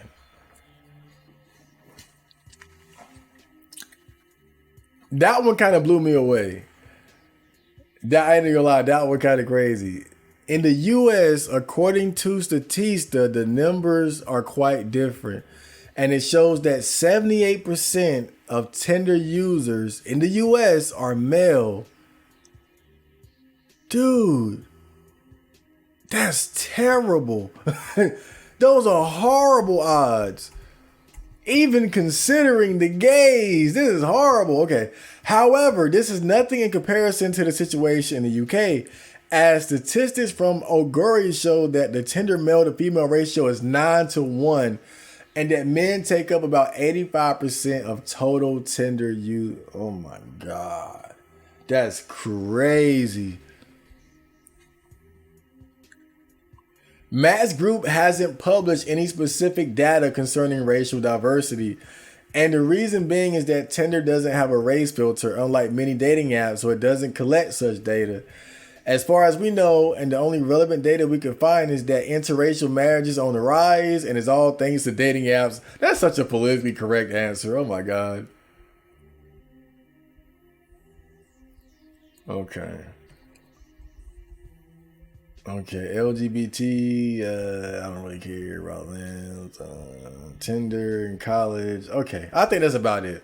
I think that's about it for all this. But man, that last one, crazy. God. So before we end this Tinder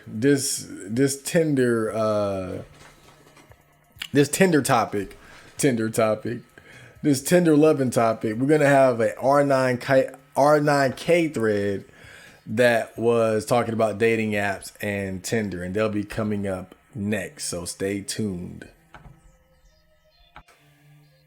We're taking a trip to 4chan, of course. And I think this thread came from the R9K board. We're on the Desu archive here. I was just looking around trying to find a good Tinder related thread. And so the OP says, why do women on Tinder refuse to give 95% of men a shot? And then he says, this is opposed to men giving 52% of women a shot. Do all women on Tinder feel so special that they're deserving of the top 5%? And so this is the graph in question here. It says the experiences of men and women on Tinder. Women match with 36% of those that they like, while men match with less than 2%. So yeah, pretty, but you know, this is standard stuff that we're all pretty much aware of. Now let's go into the thread. So I'm just going to be hopping around randomly here, by the way. So forgive me if it's not exactly formatted the way, you know, like the thread of the day typically is. So this guy says, females are literally only dating 5% of men online, and yet men on this site pretend females aren't shallow as fuck and females are too entitled. Oh no, men need to do better. LOL. Hilarious watching society fall apart because females keep raising their standards to the point gods aren't good enough for them. Come on, man. Come on. Don't exaggerate. Gods. They'll at least settle for a demigod. But I think there are definitely some people that don't really acknowledge how shallow women can be. And when I say shallow or superficial, I never say that as a way to try to convince women to do otherwise or to try to shame them. It is what it is. You like what you like. At the end of the day, you like what you like. You go for what you want. That's just how it works. So, you know, I just think dating in of itself, dating and mate selection is really inherently superficial if we're being completely honest about it.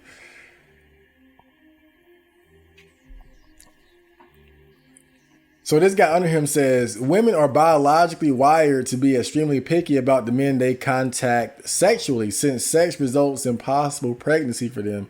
Today not, but it's been the case for millions of years. You know, people always say that. And look, there's some truth to that. But I think the risk involved for men is sort of, it's understated, I would say, as far as the degree of bullshit and problems that men deal with in relationships and sex, it can be pretty significant as well. When you look at guys who get put on child support and stuff like that, you know, being on child support for a lot of guys isn't some small detail in their life. You know, it's something that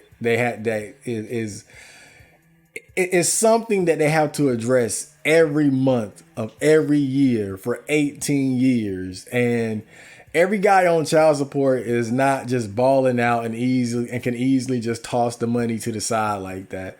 You know, for some guys, it's really digging into their pockets. And then some guys, they get to a point where they want to enter into a new relationship, and then the girl they get with might already have kids, or maybe they have kids together, and now you still paying $400, $500, $600 to your ex. But I digress. I'm just saying, man, but women, they get pregnant, man. I get it, but guys go through shit too. But look, maybe some of the higher risk that we have to deal with is relatively new. Something like child support certainly wasn't a thing back when we were cave people hunting saber-toothed tigers and whatnot. So maybe most of it is like deeply ingrained over the thousands and thousands of years that we've been here, and then now the roles are kind of reversing where men are having to deal with more bullshit in regards to having sex and relationships, and women have to deal with less because they're in greater control of their bodies in terms of when they want to get pregnant because of birth control and things like that.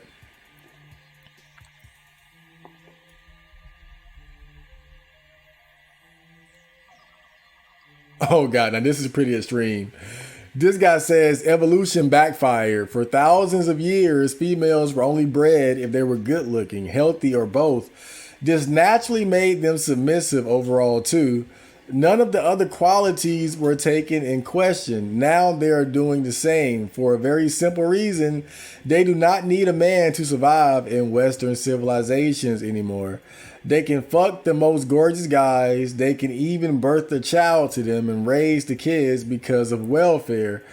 At no point in this equation, an average or, God forbid, ugly male is required. Solution: abolish women rights. They lose ability to pick or abolish welfare. Family unit is again needed to support families. No more single mothers or developer androids. Single males would gladly drain robot girlfriend and still would gladly drain robot girlfriend. What? Drain? The hell are you talking about? And still be productive to civilization. They will work to improve said robot technology, economy, and science. Neither way would make females happy in the future, but it will inevitably happen. So this is in fact golden age for females right now. Now look, I get it. You know, he said some extreme things here, abolish women rights, but he offered multiple solutions. I think I'd opt for the androids if I had to personally choose. Okay, this guy says, this is why the patriarchy was needed for ugly men. Now that it's gone, monogamy is gone. The family unit is gone. Ugly men aren't needed anymore. Our ancestors were betrayed by feminists. My only hope is that Christian conservatives in the United States win. If a civil war erupts in the United States, I will unironically fly over there and help right-wingers. I would gladly die for them.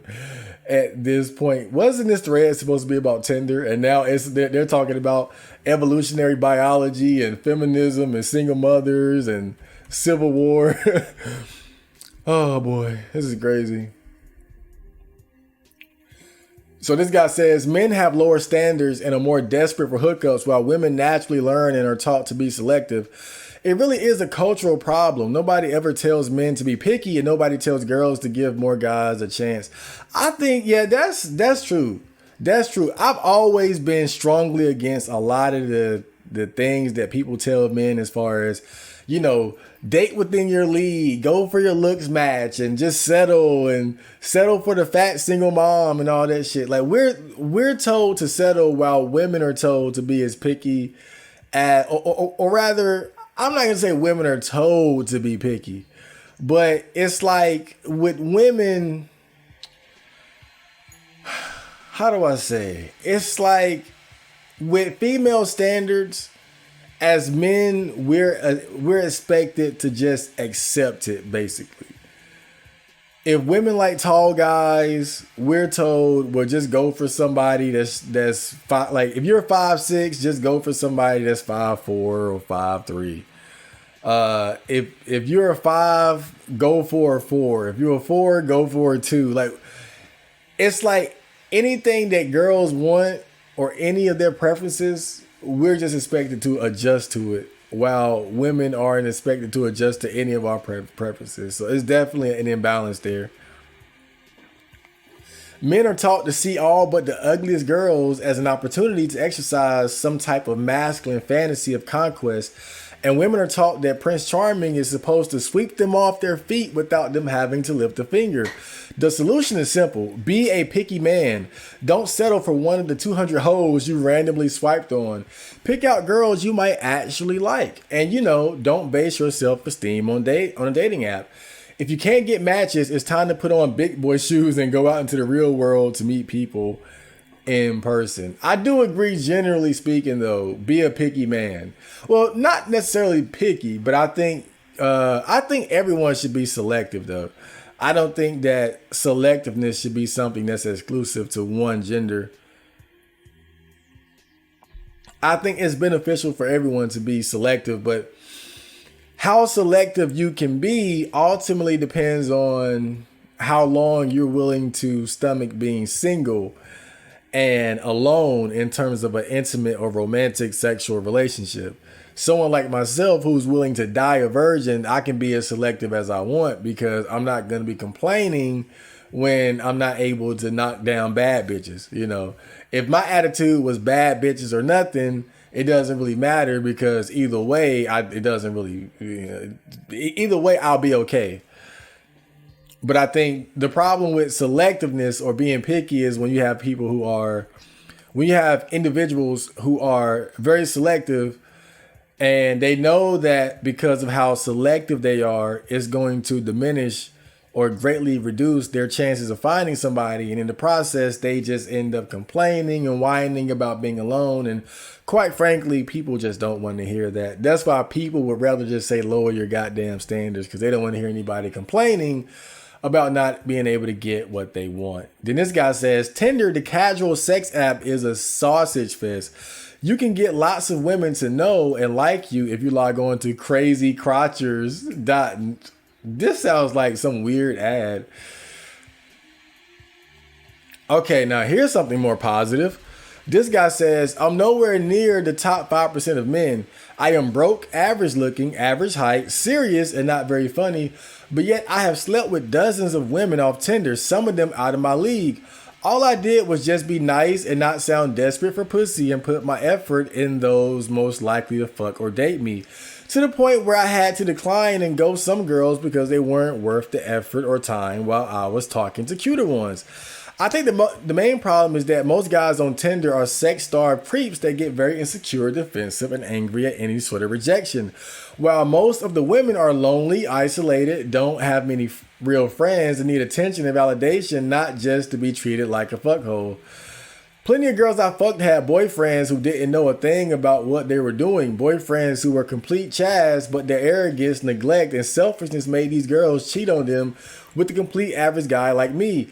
I, however, do not deny that women are shallow, but they are not as shallow as most normie men are. If you can better yourself beyond normie men in a few aspects, you have a chance. I disagree. I hard disagree, especially with what he said at the end there. Women are shallow, but not as shallow as most normie. I super hard disagree. In fact, this guy sounds kind of blue pillish, to be honest. And I'm not trying to tear him down, but sometimes when people say stuff, okay, everybody loves to present this argument of I'm average everything, fat, fat bald guy banging Victoria's. People love to throw that out there. But then when you go out into the real world and actually look around, you don't see very many guys like that, and and again, not trying to tear this guy down or anything like that. But I'm always skeptical because I've noticed that a lot of times people care more about being right than telling the truth.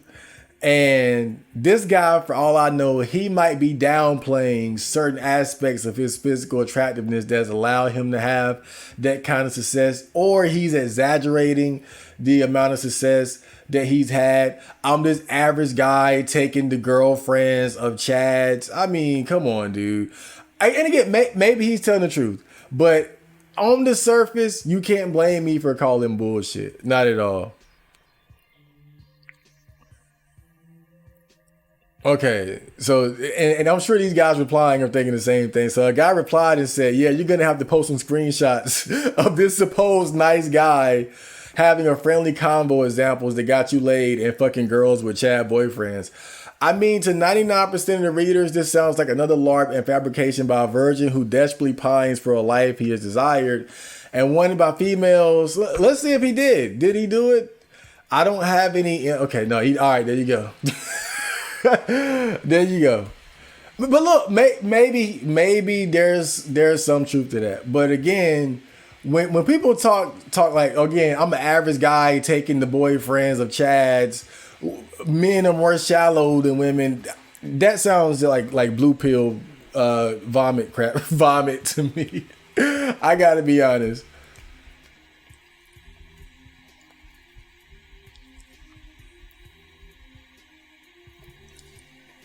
Oh, okay. So this post says, and he's replying to someone who says, "Do all women on Tinder feel so special that they're deserving of the top 5%?" And they reply, "What do the other 95% have to offer? They are largely fat, flabby, balding, uninteresting, old, dull, jaded, bitter, paranoid, small dick, porn addicted, disloyal, unattractive, poor, and lazy. But women are like that too. At the end of the day, they have pussy and men want that. What do the men have that I want?" I'm assuming this is a girl or a tranny LARPing as a girl or a boy LARPing as a girl. The reality of life is all relationships have some degree of transactional benefit where both parties receive something in return for giving something. I agree. Companionship is equally given on both sides, so that's already balanced out. Then you have the fact that women give 1, pussy, 2, children at childbirth, and 3, emotional support. Research shows men go to their wives for emotional support venting, while women overwhelmingly go to their female friends. What do these men have that is worth that exchange, especially when I have traits that give me higher SMV than a lot of women?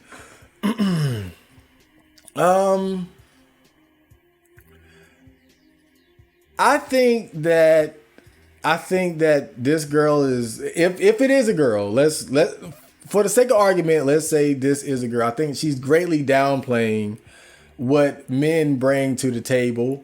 I hate to even say it. That's the whole argument. What do you bring to the table? But that's the terminology that we use. But I think she, like a lot of women, underestimate the value that men bring to the table in relationships, especially when you're talking about a family unit. I think the protector provider aspect of it is greatly underappreciated. Because I'm gonna do a night walk vlog talking about this, because I'm kind of going off script a little bit here. But my niece said something that I'll never forget. She said that, "I wish my mom and grandma were as calm as you." And what she was saying was, whenever she makes a mistake, whenever she gets in trouble, my method of dealing with her is completely different from the women in the family. The women, they get emotional, they get upset, they yell, they take the fire, they take a small fire and throw gas on it and make the situation worse, basically. And with me, when she makes mistakes, I just calmly guide her in the right direction. Even if she makes a mistake that might get me emotionally charged, I can step outside of that emotion and say, okay, well, she's a child. She's going to make mistakes. It's my job to guide her in the right direction. Let me make sure I do that in the best way possible. So, calmly guiding her in the right direction, but being assertive enough so that she knows that I'm serious and that it's in her best interest to hear me out and do what I say. But my point is, when I look at my relationship with my niece as an example, compared to how the women around her deal with her, it made me realize that one of the things that men bring to relationships and to families is that stoic, calm energy, that ability to approach difficult situations calmly and rationally instead of getting swept up in the chaos of emotions. And so when I read posts like these, for a girl to sit here and say, "I got this, I do that, blah, blah, blah, blah, blah, blah, blah," this is obviously someone who's immature and doesn't really see the bigger picture in terms of the different things that men and women bring to a relationship, and ultimately how men bring a certain level of stability and foundation to family. She probably just thinks of everything in terms of height, penis size, and money. And she doesn't realize the value of having a man's presence or energy in a household or in a family that is there to guide and instruct people and to keep to keep to handle situations properly. And as I've gotten older, I've noticed that my ability to do that has exceeded that of my mom's. And I'm just throwing that out there because when girls say stuff like this, it's obvious they don't really understand the true value of what men bring into a relationship. I mean, I get it. The power of pussy is ridiculous, but it's only going to get you so far. Okay. Okay. LARPing guy. Oh, this guy is hold up. Wait, somebody talking shit about MGTOWs? Oh, I see. Nah, they don't know what they're talking about. I ain't got okay, it's bullshit. Online dating is simply a chat buffet. It's why all the Chads and Chad likes on here have had plenty of casual sex. If you're born genetically attractive as a man, you literally can just order pussy like you would takeout. A different girl every week or even every few days. Ugly or average men should not use hookup apps. They're just not designed for them. They're for women and the best men available to sex. Now, available to have sex. I think there's some truth to that, but I don't think that being average means that you can't have any success on dating apps. I think that it's more so just going to mean that it's going to take longer for you to find something it's going to probably take longer for you to find an option that you find suitable for your taste. I think that's the big thing there. It's going to be easy for women, period. It's going to be at least relatively easy for attractive men. But I think for average and especially ugly guys, yeah, it's going to be a lot more difficult. But that doesn't mean that it's impossible either. I think of the advice that the other guy gave in the article earlier about, patience and taking your time and not feeling like you got to rush into it. Just playing the Tinder dating app game for what it is without high expectations. I think that's how average guys should approach it. It should be something that supplements your overall adventure into the world of dating. I would never completely rely on it if you're serious about trying to find a girlfriend or a relationship. But I think for average men, it's worth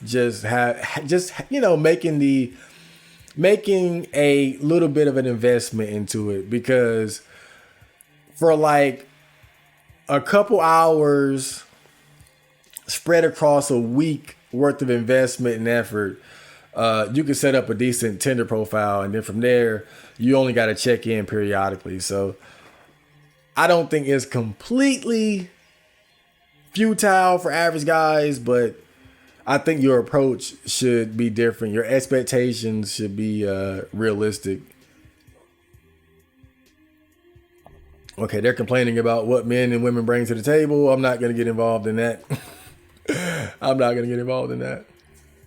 So this guy says, it doesn't actually take that much effort to be in the top 5% of single men. Have a job that pays your bills, live on your own, have BMI between 18 and 24, spend about a quarter of the time and money the average woman does on making yourself look nice, do something with your free time that isn't consuming media someone else made and makes you feel happy. You probably won't stay single all that long, hence top 5%. I don't know though, is it? Nah, that's not really top 5%. See, and this is what I'm saying. This is the problem. Like, people who say shit like this, they're being disingenuous. Like, notice how he only listed the things that anyone can do. He left out the genetic limiters. He left out things like height, race, penis size, facial structure. Now, don't get me wrong. The job, your own house, weight, stuff like that. As you climb the ranks in those fields, yes, you get closer and closer to the top percentage of men. But it doesn't take long before you hit that ceiling where your genetics are going to like you're not going to be a top 5% man with the things that he listed, and you're 5'5", balding, and Indian. It's just, it doesn't work. It's not that simple. It's not. It's really not. That's what I'm saying. It's come on now. Don't be ridiculous. And I think and people just have this. I don't know why. Again, maybe it's the just world fallacy shit, but they just have this desire to present this case that dating, like, the most important things that affect your success in dating are completely within your control. And as optimistic and happy as I am, even I see that's not true. But that's the case that people want to present.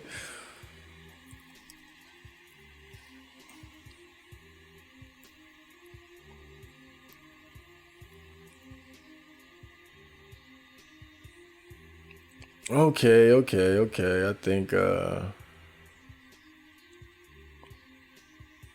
now here's a good one. I dated something like 50 plus women through Bumble, Tinder, Hinge, and OkCupid before it became shit, etc., and slept with a lot of them. What I simply couldn't do was maintain a relationship because all of them were constantly looking to upgrade. The meme of hypergamy isn't a meme at all.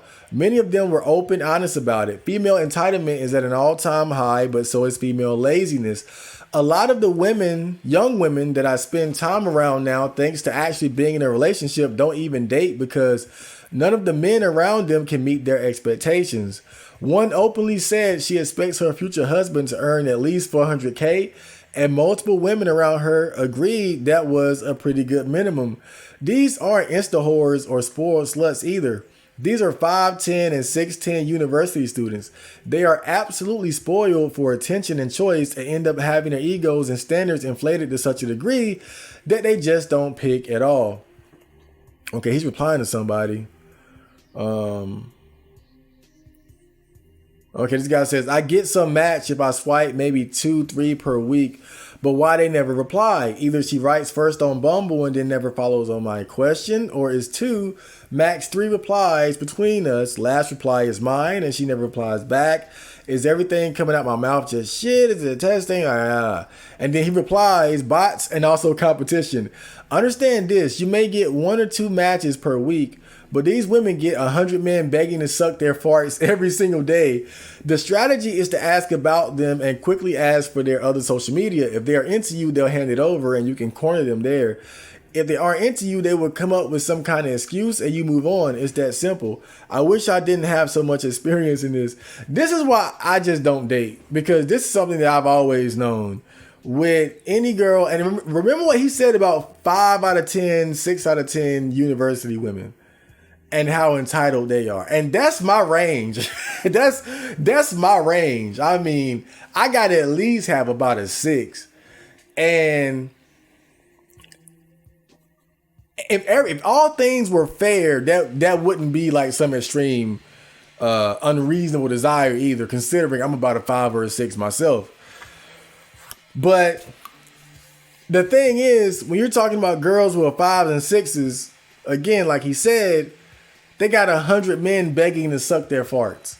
And then you, Mr. Average Guy, no blue check mark, a couple hundred followers on Instagram, nothing special. Like you come in and you're supposed to just skip to the front of the line, and then she's supposed to prioritize you. I mean, and please don't listen to me because this is incredibly pessimistic, but it's a lot of truth to it. If you see a girl and you like her, it's, especially if she's online dating, it's already 50 to 100 guys who are already trying to hit that, trying to get with her. And there's probably already at least a handful of guys that she considers to be, I wouldn't necessarily say high value, but they are, most decent looking to attractive women, they already going to have their eyes on a few guys that they see as the prize, or guys that they see as being very attractive. And so you're trying to weasel your way into her life when she already has 100 guys doing that. Well, at least 20 to 50 to 100, depending on, how attractive she is and how social she is and whatnot. But I'd say roughly anywhere from 20 to 100. 20, 50, 100. I say anywhere between those levels, right? And those are just the guys that are trying to get with her. Then it's going to be a handful of guys that she's really interested in. And then you have to put yourself in this situation and hope that you're just so much her type that you get to skip to the front of the line. And I'm not saying that to discourage guys. I'm just saying that as the reality. Because you got to look at it like this too. If you ever seen a girl who was dating or had a boyfriend, that guy, look, he saw the same shit that I'm talking about. But he inserted himself into that situation, and it just so happened that, he was good enough for her to say, okay, out of all these options, I choose you. So I'm not saying like it's not worth it. I'm just saying that me personally, that's why I don't really bother with dating, because, or at least one of the reasons why I don't bother with dating, because I don't feel like competing with 100 guys over one girl. I just don't care that much. But we're going to end the Tinder topic right there on that note. I think though, in the future, I'm definitely going to do some type of dating app experiment using myself. I know everybody will be curious to see like what type of results the awesome Chad Marco would get. But, I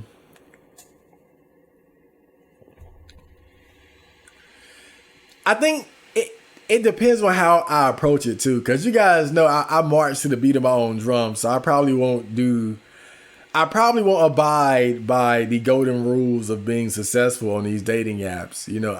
If I ever do it, I'm definitely gonna do it my way and have fun with it, which will probably greatly negatively affect my results. But still, I think it will be something interesting to do. So, the next time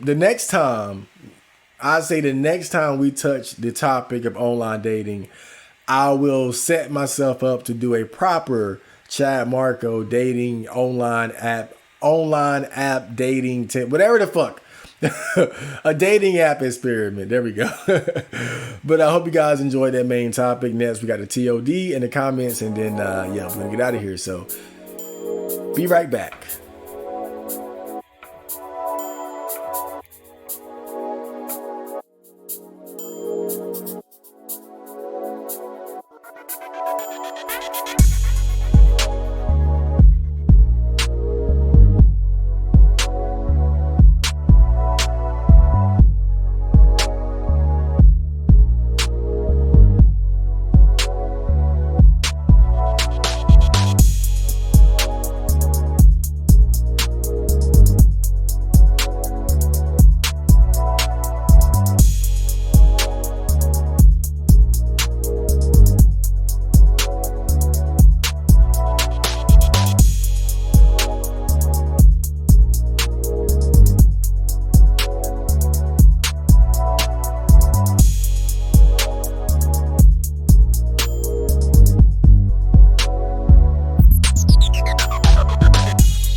Okay, so we are back, and now we have the thread of the day. Now, I gotta remember what it was. Oh, okay, so this was kind of going along with the main topic of dating apps and Tinder. So, if you guys don't know, on the advice board, there's this new general that's popping up called HTGWG, which is how to get women general. And it's basically exactly what it sounds like. It's a thread where guys just compile information and advice as far as the objective of obtaining a girlfriend, getting laid, etc., etc. So let's read a bit of the OP. How to get women is by men for men about women. Anything related to related to getting and dealing with women goes here. All anons are welcome to ask questions for more experienced anons, share experiences, get a second opinion, and give updates on advice received. It doesn't matter what you're struggling with. We know how hard it can be. We got you, bro. Topics discuss approaching, dating apps and texting, having sex and getting to that point, reading signals, getting and maintaining a girlfriend, etc. So let me see. Read this new posters. New posters are encouraged to share their latest experience with women, be it an attempt to approach, a date, a cute girl from school, or just a girl you saw somewhere and thought was cute, but hesitated to go and talk to her. Also, read the fact before asking questions. How to ask for advice, and all right. So let's get right into this. So this guy says, girl I used to know in high school contacts me. We talk for a bit, invite her for a drink. She literally says, fuck yeah, let's do it. Tell her I'm free Saturday next week. She agrees, invite her to a restaurant near my place. Suddenly stop replying. It's been one day without reply now.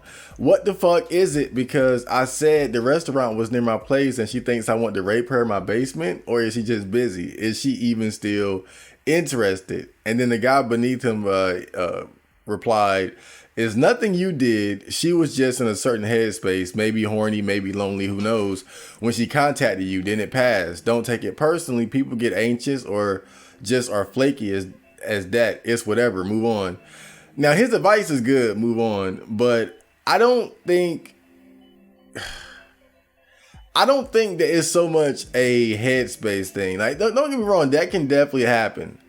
But I believe that, because you hear about this a lot. You hear about a lot of guys getting flaked on by girls that they're in communication with, girls that they're escalating towards something romantic, something sexual. You always hear about this, but you don't really hear about it so much from the female side. You don't hear about girls getting flaked on as much as guys do. And I think that, and this is just me as someone looking at dating from the outside looking in, but I'm pretty sure this is the case. I think most of it has to do with the simple fact that women tend to have a lot of options. And especially when you're playing like the dating app game and whatnot, you're dealing with women who are basically juggling a handful of guys, at least a handful, maybe three to five to 10, something like that, on top of the guys who are actively pursuing them that they might not be interested in. Now, I know it varies depending on the girl, but most decent looking women, if they put in even the least bit of effort, as far as putting themselves out there, they're going to be in position to do this. And what you have to understand is it kind of goes back to what I've heard some people say. Girls are never single. Like, they can be single, but not single in the same way that a guy is single. Like, I'm single. Like, there are no girls on this earth that are interested in me at this very moment. Decent looking women don't really experience that. There's always somebody, as long as they're exposed. Like, if they're at work, it's 2 or 3 guys that have a crush on them. If they go to school, there are probably a dozen plus men who have a crush on them or are interested in them, if not actively pursuing them. If they're on social media, it's the same thing. Half the people liking their pictures and their videos and their memes are probably guys who like them or would like to have sex with them. You know, and so this guy here, the girl he was talking to, probably had other guys that she was dealing with in one way or another. And then something else popped up. And then it's like, okay, well, now I'll take this option over the other guy. Now, I could be wrong. Maybe it was a headspace thing. Maybe she was but I believe that typically when guys end up getting flaked on, most of it has to do with the simple fact that when you're dealing with girls, you're dealing with somebody who already has multiple options, and they're trying to figure out, like, they're dealing with multiple guys at the same time. Maybe not like having sex with them, but they're trying to figure out who they're going to move forward with. And part of that process is just chatting and setting up dates and opportunities and whatnot, and then eventually somebody just ends up moving ahead of you. So this guy says, if I'm mildly autistic, weird speech mannerisms, clumsy body language, and motor skills, how much does my potential dating pool shrink because of this? Rerunning this question to get more input. And then somebody replies, you need to get rid of this shit pronto. Humans are irrational creatures. They make decisions about whether or not they like you based on factors that aren't strictly logical. People don't decide whether they like you based on how good a person you are or the number in your bank account. It's all about how you make them feel when you're with them. Strange mannerisms and clumsy body language mark you as a defective, and this will make people want to reject you on a deep, atavistic, I don't know what that word means, level. Their lizard brain goes, this is not someone I want in my tribe. This is definitely not someone I want to breed with. You'll be rejected no matter how good your other qualities are. You need to work on making your mannerisms and bodily movements as normal as possible without seeming like you're trying too hard. If your voice is weird, you might consider visiting a speech therapist. These small things make a big difference. They're crucial. And I think he makes a very good point here. Especially when you look at it from like the female perspective, because just how they tend to be more selective and rejecting of weirdness. Because amongst guys, we can have that weird friend and sort of put him in his proper place. And I don't mean that like to say like putting him down, but it's like, I just always remember Beanie Siegel saying something along the lines of, you might have a friend who's a nerd who you can play video games with, but you can't take him to the streets to do some gangster shit. And I think it's kind of the same in this situation where amongst guy friends, you can have that autistic weirdo guy. Like even myself, I feel like sometimes amongst my friends, I was the guy that was designated for, okay, this is who we fuck with for music and anime and gaming shit, but you know, we're not calling Chad Marco when it's time to get bitches. And I think a lot of that had to do with the fact that I just don't have that particular skill set. I have that weirdness that gives girls the ick, if you will. But with girls, it's different because, you know, if they're going to be with you, I think a big part of who they select as far as the guy that they're going to date or have sex with is always processed through the filter of how is this going to look on a social level. Like, can I walk hand in hand with this guy? Like, you talk weird, you walk funny and all these things, and she has to be around you. She has to be seen with you. I think stuff like that is going to be difficult for a girl to look past because they care so much about social validation. Not saying guys don't care either, but it does seem like for girls, in terms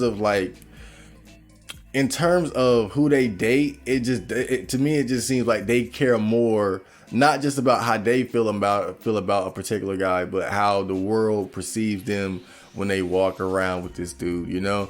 And then for you to have any sort of weirdness, especially autistic weirdness, you know, I think that can be a big turn off or give the girls the ick. So, but we've always known that having any sort of autistic traits can be a great detriment to any guy trying to date. Okay, so this guy says, posted something similar in previous thread, but still, meet girl through friends, really shy. I'm going to add some words here because I hate how people green text. I met a girl through friends. She was really shy, anxious, and completely inexperienced with men. Start texting and eventually ask her out, says yes. We have fun, make out, go out again. She goes on a trip with her family. We text a little less, but she insists she wants to meet again at some place near my house. Text every other day. Eventually comes back from the trip, asks her out. She isn't interested anymore because she doesn't feel any spark. Would still like to talk to me because she liked me at least as friends. Kind of weird. I'm not that mad, to be honest, because we barely knew each other, but she was pretty cute and girlfriend material. Talked this over with some friends, and we think that maybe she doesn't know how to date because after 2 dates, you never feel anything special for the other person, unless you're BPD or really needy. Anyway, what a bummer. And then somebody replied, happened to me, except we didn't text much. Lesson learned is if you know she's going on a trip, you got to escalate beforehand. I don't think what his friends said is accurate. Like, she doesn't know how to date because after 2 dates you never feel anything. That's not necessarily true. Now, of course, not really speaking from personal experience, but I think it's more of a common sense thing. And what I'm saying is,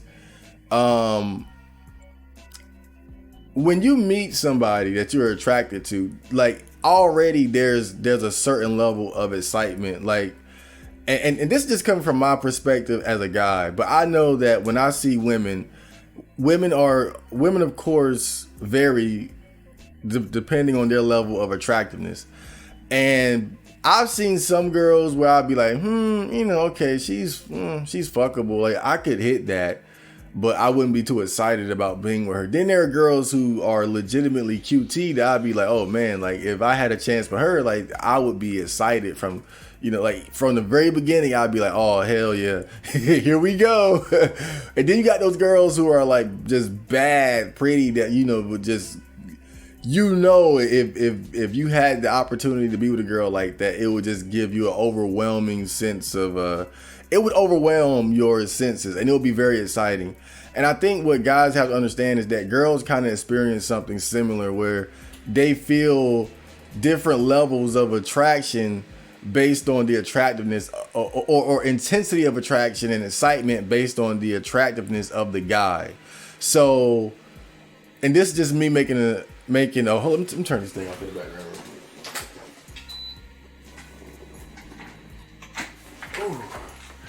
I'm sorry about that, but this just me kind of making an assumption here, but I'm assuming that this girl probably looked at this guy as someone who was like, oh, he's he's cool, he's okay, but he probably just wasn't really too exciting for her. And again, it goes back to what I said earlier. Girls are never really single. They're never single in a sense of there are no other guys in the picture. And I guarantee you this guy in particular, he was probably single, then started talking with her, and all of his attention was focused in on her, so that when she ultimately rejected him, it was a bigger deal to him than it was for her, who was probably already juggling at least a handful of guys.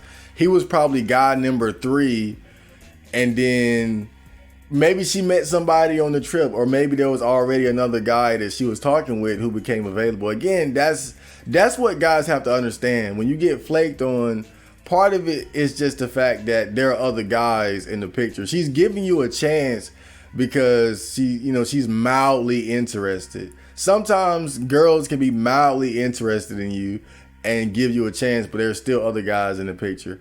But I think a lot of times, again, we don't understand that because from our perspective, we go from being single to all of a sudden having this opportunity, and then it's all we can see. I think that's what a lot of guys go through. So we don't quite understand that and when I say girls are never single, I'm not trying to dog them or it's not meant to be an insult or anything like that. It's just, that's just their situation.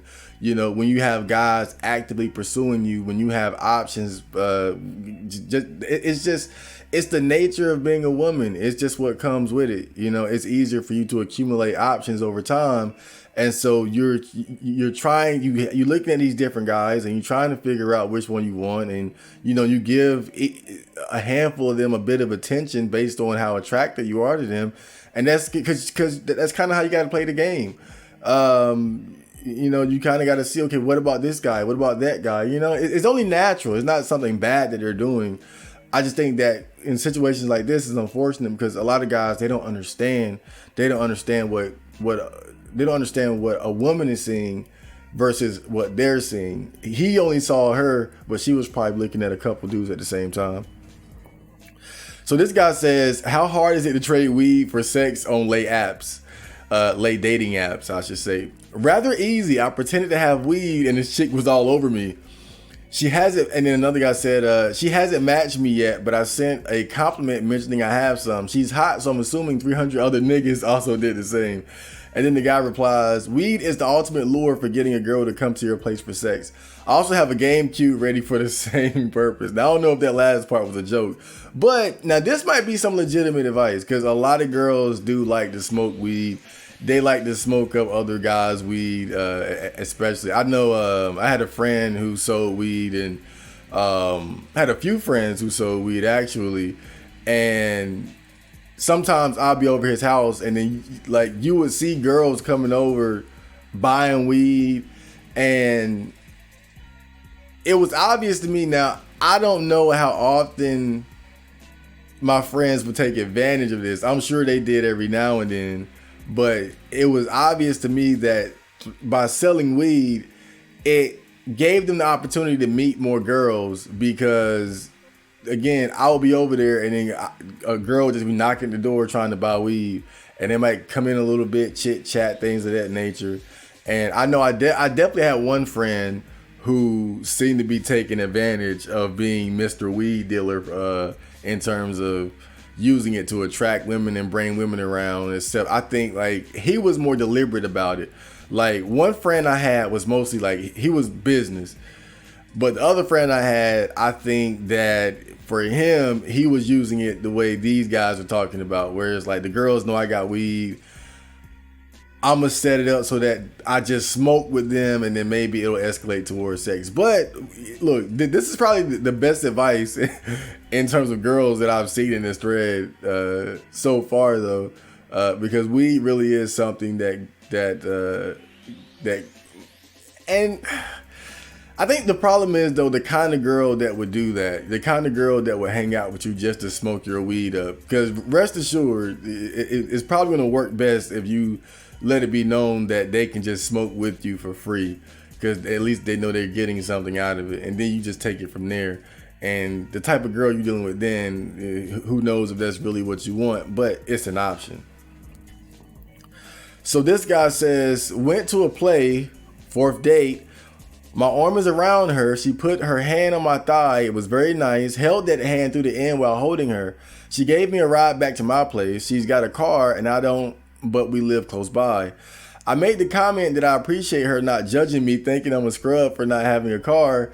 She said it's fine, but mentioned how a guy I knew was roasted by girls who judged him for not having one. Expected to kiss in the car on the way home based on behavior in the theater, but I didn't feel it and got bad body language from her. Said I had fun, hugged, good night. Asked her when she was free again, and she said she let me know. Previously, she'd always tell me when she was free next. I'm not sure, guys. She may text me before bed, but I'm low-key thinking I made a mistake by insinuating, wow, I'm such a loser without a car, thanks, which probably turned her off. Did I fuck up? Also, she may have just been tired. She's got a busy job and work early. And then this guy replied, don't bring up negative things about yourself. Always be positive around a girl.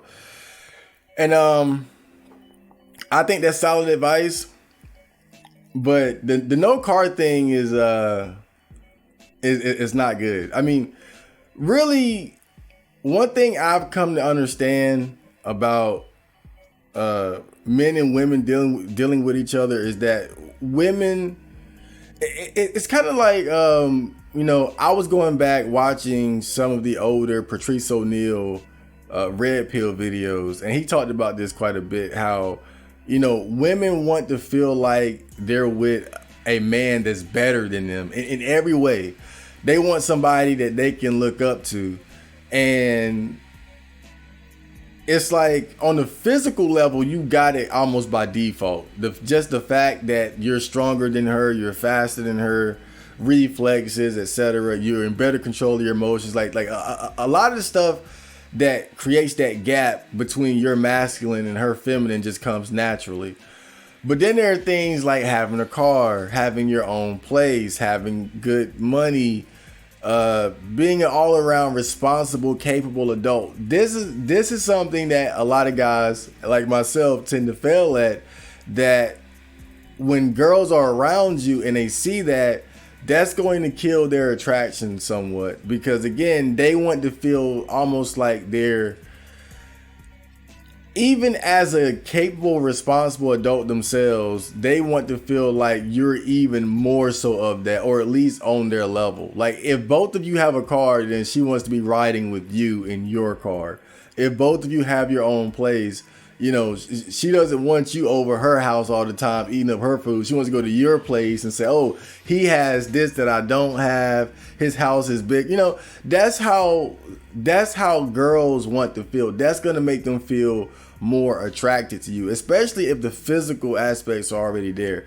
I think even if a girl is physically attracted to you, like you're Mr. Tall, Big Dick Chad, if that other dynamic, if those other dynamics aren't there, as far as again, you having all your life in order, to the same level or beyond the level that she has, there are going to be times where she might get the ick or might just feel a certain way about you. You know, like she might look at you like a boy toy type. Right, like, okay, like he dicked me down good, but I gotta drive him to the store to buy candy. You know, it's shit like that. So that could have definitely played a role in the direction that it went, especially the fact that he brought light to it. I just don't think it's likely that she heard that and just felt like, okay, that's cool, you know? So this guy says, gentlemen, I would like to be more social than I already am. In fact, I like to be outgoing and dynamic if possible. I currently work a remote job though, and I literally just rotten my house forever. Anyways, I'm going to go outside and touch grass and talk to women and men too to make friends, but I'm dead fucking scared. I expect someone to have an episode or a mental breakdown when I talk to them. I expect everyone to think I'm harassing them when I say hi or want to get to know them more. I expect everyone to tell me to fuck off when I'm just trying to be friendly. I'm afraid we live in a very antisocial society that will disable me from being able to find good people who I can have in my life. So I'm holding myself back because I don't want to talk to some girl and be told that I'm raping her with my words or something. I don't want some girl to be fake nice to me either. I'm afraid I'll come up as a creep if I actually try to be social. I just have this feeling that most people react to someone who's trying to get closer to them with caution and fear. Sort of a typical leave me alone attitude. Am I wrong? Please tell me I'm wrong and I'm full of shit and I'm a pussy for not putting myself out there despite all this. I think I kind of feel the same way in that's one of my goals. I want to make more of an effort to be more social, even like little things. And one thing that I've noticed is that, because I completely understand where he's coming from. And I think a lot of us might be mildly traumatized because of experiences in school, especially if you were ever bullied or you were the outcast, you weren't with the in crowd. I think that a lot of us have this built up anxiety about really putting ourselves out there socially. But you got to kind of break through that. And I think that I was able to make a lot of progress in that regard just through, you know, just being more conscientious of every single interaction or possibility to interact with people that I could, and seeing that, oh, it's not as bad as you think it is, you know. And over time you just become more comfortable with it. Like, now this is kind of a weird example, but I remember one time I was running and I told myself if I don't make it all the way to the library without stopping, I'll do 100 push-ups. And, you know, at this time, my legs weren't really in good shape. So I didn't make it. So I said, okay, I'll get there and do my 100 push-ups. I get to the library, to the spot, the front of the library where I normally do like push-ups. And there were like a bunch of people there. It was like 5 or 6 people just standing out there. And I said, dude, if I go out here and I start doing push-ups, I'm going to look like a fucking weirdo. I'm not going to do it. And then another voice in my head said, man, fuck them niggas. Do them damn push-ups. So I went and I did the push-ups right in front of them or right by them. And then they started looking, and then all of a sudden they took an interest in what I was doing. And then before I knew it, there was a push.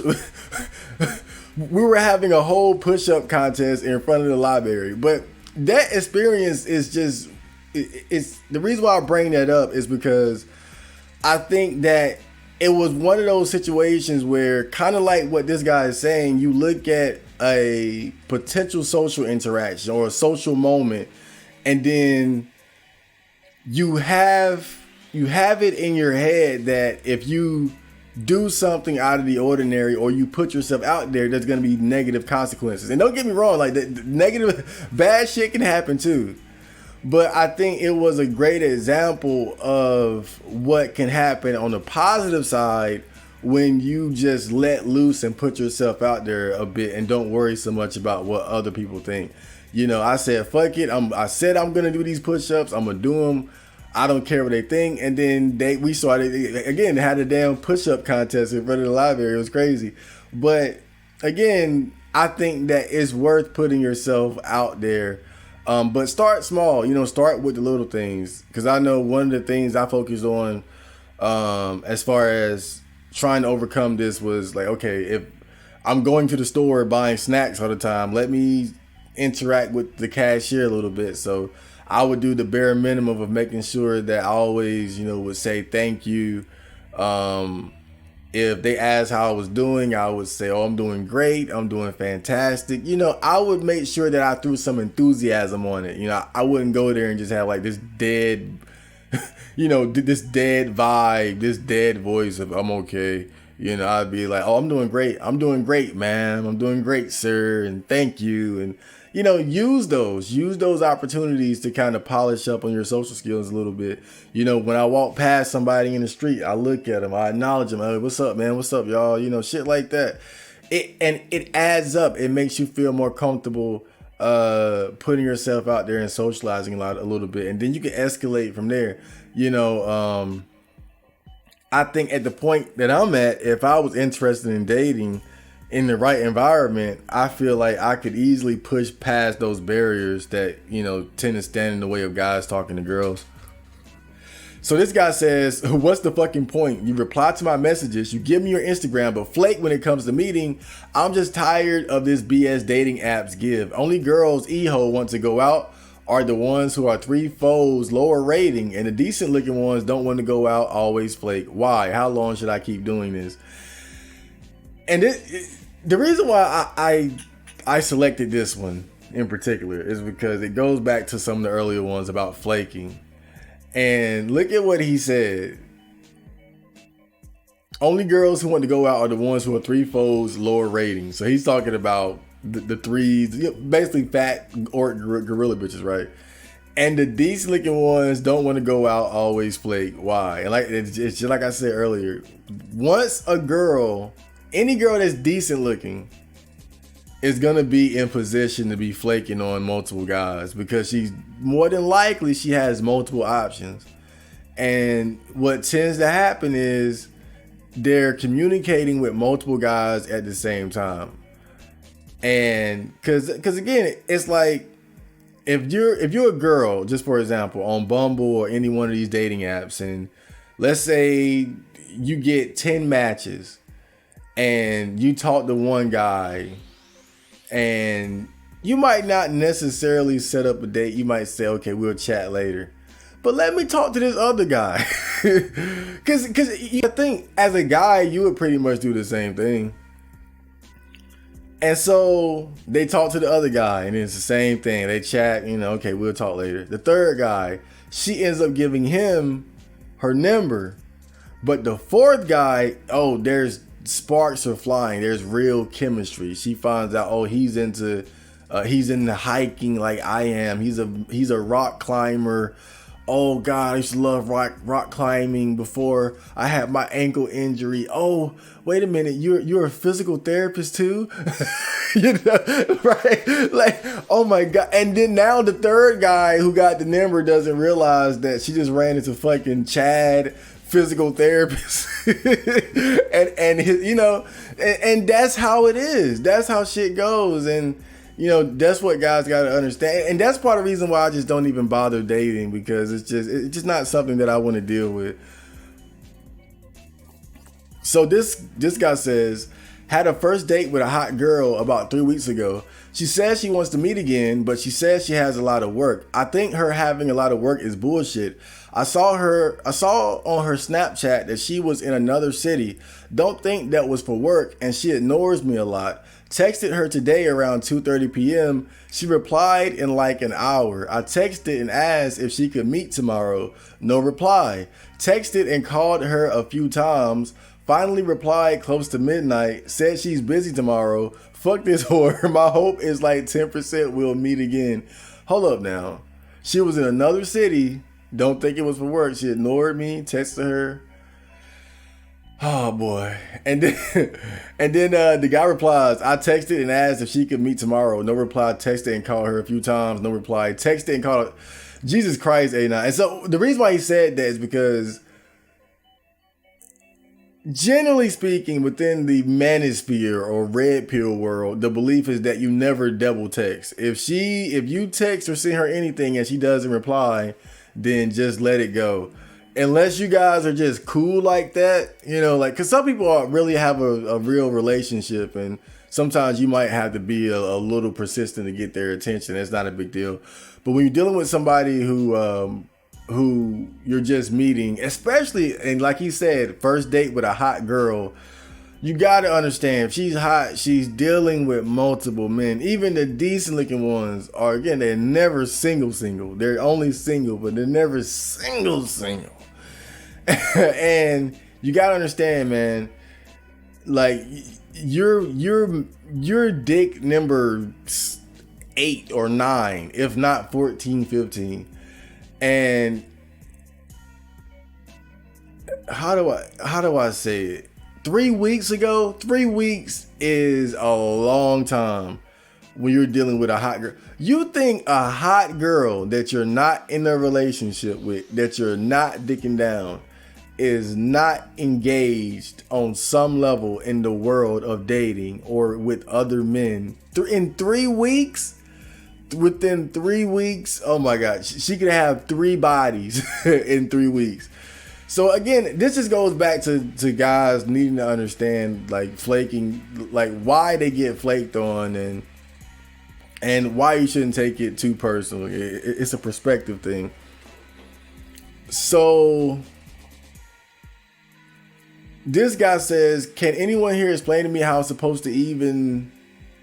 I covered it up, my bad. But we'll figure it out as I read the rest of this. So he's describing himself here. I'm 32 years old, 6-figure salary, homeowner, 6 feet tall, not bad looking, I guess. But I work in a male-dominated field, and any women I find attractive are in relationships. If they're not, I'm hesitant to shit where I eat. I've tried dating apps for years, but I can't get matches. And when I do, the women start responding after just a couple of messages. I go to bars and clubs when I can. I work weekends, so I'll get out late Friday. And if I'm not completely tired, we'll go to a bar before having to back to work Saturday afternoon. But the women seem to go together as groups or with other boyfriends, and none seem to even so much as look in my direction. Attempting to interact with them is often met with indignant expressions or puzzlement that I'm even trying to introduce myself. I could and have attempted cold approaching at places like grocery stores with little success. And even this I feel hesitant to do because many women on here will insist that it's inappropriate for men to bother them in these settings. I don't even attempt to interact with women at my gym, so what options are left? Not work, not dating apps, not bars, clubs, grocery stores, or gyms. I'm going to single events from the Meetup app, only for the majority of the attendees to be men. And in fact, in one situation, the Meetup organizer just stuck me with a group of 4 other men and assigned the other 2 or 3 women to other groups. At this point, I just feel sad and tired. I'm not perfect, but it shouldn't be this hard. Damn, that last part kind of hurts. You even go to a singles event and the majority of the attendees are men. There has to be some sort of just on that in particular. There has to be some sort of balancer there. You can't run a singles event like that and just say, oh, come one, come all. You have to make it there has to be a limit on the number of men that can participate. I'm sorry, but you can't just say, oh, women and men just show up. No, because then you're gonna have 40 dudes and 20 women, a complete imbalance.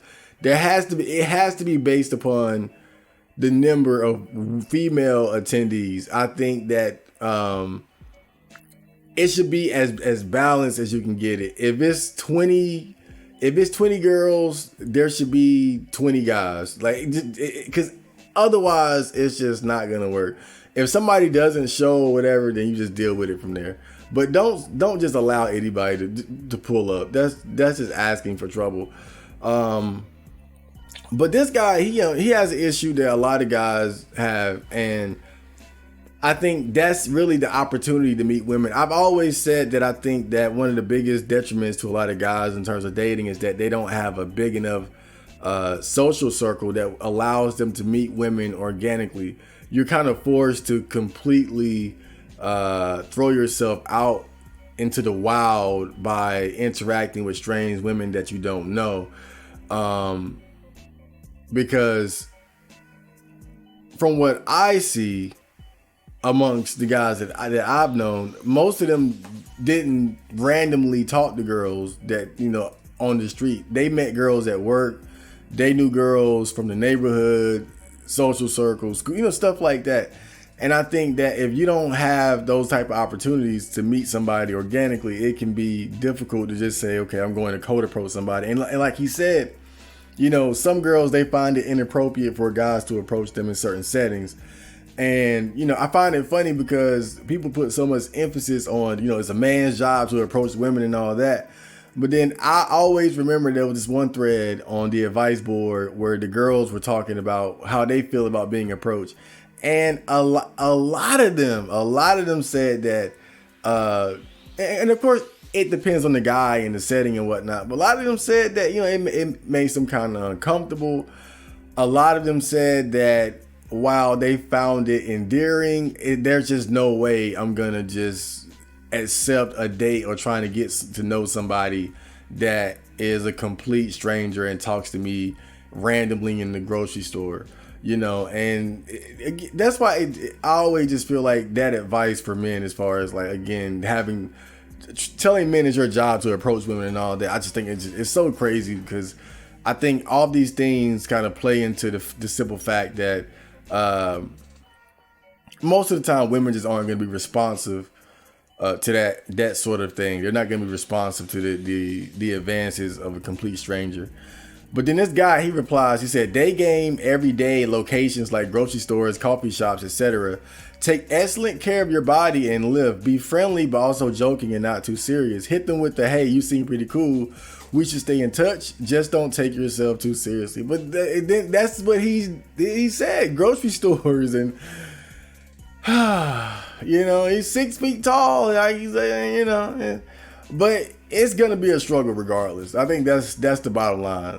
Not to take anything away from this guy's advice, but I mean, he's up, but the guy he's replying to is already saying, look, I'm trying in these different places and it's not working out or it doesn't seem appropriate,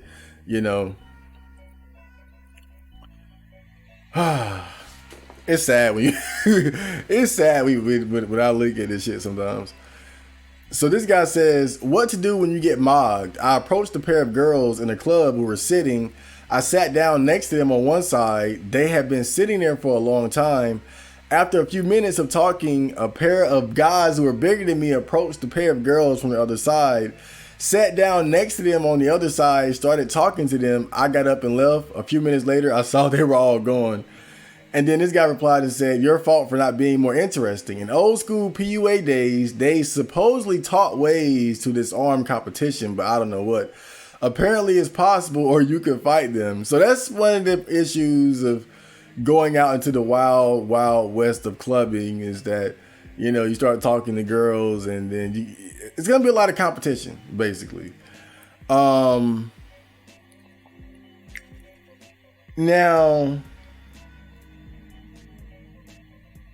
forgive me if I'm wrong, because I haven't brushed up on my PUA, my pickup artist technique in quite a while.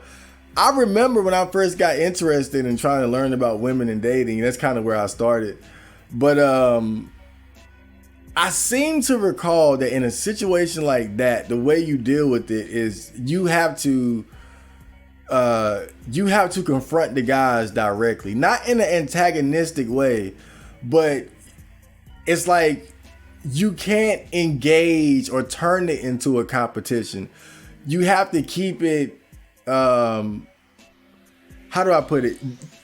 It has to be more like you're inviting them to the situation that you're already in. Because if you try to like reject them or push them out of it, that's going to increase their desire to compete and push you out, so to speak. And so the idea is to welcome them, is to confront them directly and engage with them, ask them questions. Oh, what's up, yo? Like, what do you guys do? Oh, shit, yo, that's cool. You a DJ? Oh, I rap, bro. Let me get your number, bro. Like, that's how you would deal with a situation like that.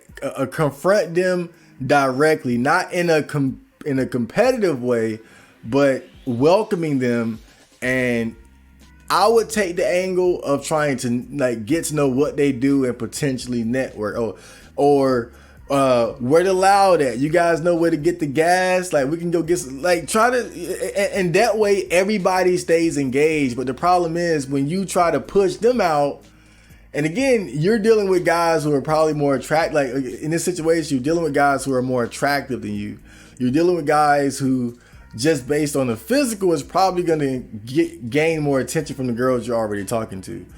And so in order to keep yourself a part of what's going on, your best bet is to just sort of become friendly with them, so that wherever the direction of the conversation goes, you're still a part of it, instead of trying to force yourself into it. If that doesn't work, then me personally, because again, I'm not one for trying too hard to get pussy, I would just remove myself from that situation. But if I had to give any advice, I think the best thing to do is to engage with them directly. And I believe that PUAs would give similar advice when it came to girls. You know how sometimes you want to talk to a girl and then she'll have like that fat friend who's cock blocking.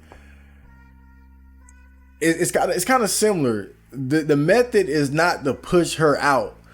The method is to befriend her and welcome her in and keep the social interaction flowing smoothly. Because if you're pushing her out, she's going to drag her friend with her.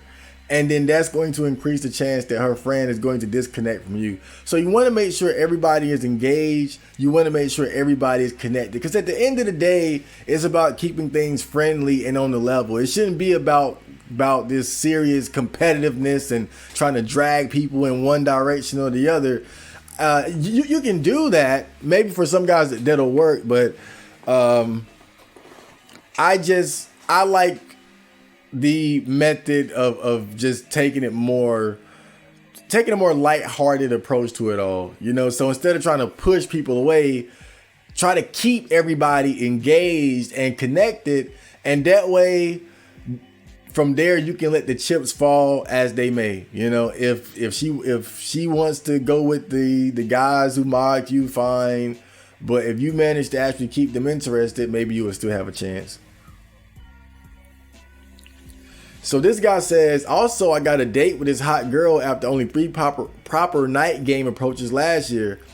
That gives me hope that I would get dates with other hot girls if I do more night game approaches. I was denied entry last time I went to a club, but that's happened many times before. It sucks, but I guess I have to keep trying. I did about 300 day game approaches over a few years and fucked 4 girls from it. Damn, 300 approaches, 4 fucks. But they weren't as hot as her. I did get a few instant dates with hot girls who I didn't fuck though. But overall, I think night game seems much more effective than day game. Also got the number of a hot girl from day game and we set up a date the next day. When I was there, I texted her and she was in a different location. Then I ghosted her. But that was a mistake because she went to the location we said we would meet after I texted her and waited for me for an hour there texting and calling me multiple times. I should have confirmed with her a few hours before the date, and I shouldn't have ghosted her. Now, what stands out to me about this post though, the 300-day game approaches over years. Not, he didn't do it over in like 2 months or something, like some of the extreme cases, but over a few years. And he only got 4 fucks out of it. I mean, to me, that just speaks volumes. That speaks volumes about how much of a struggle dating is for guys, man. 300 and only got 4 fucks. He didn't even say girlfriend.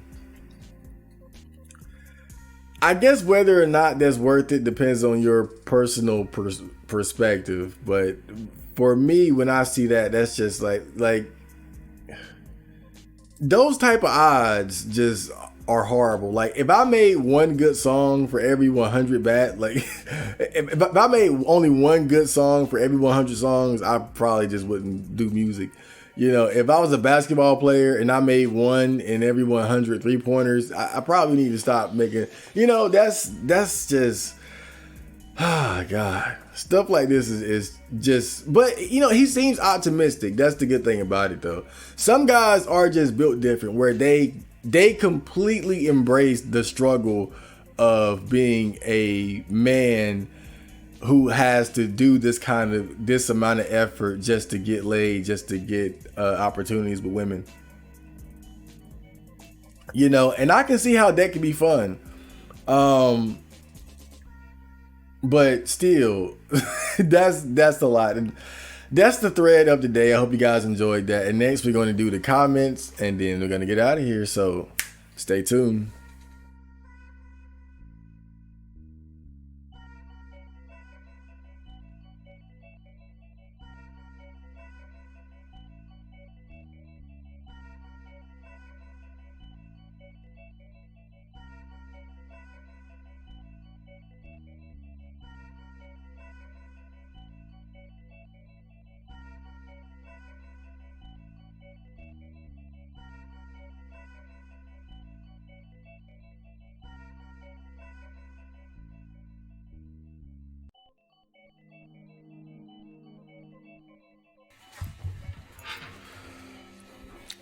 Okay, so that was the episode. I hope you guys enjoyed that.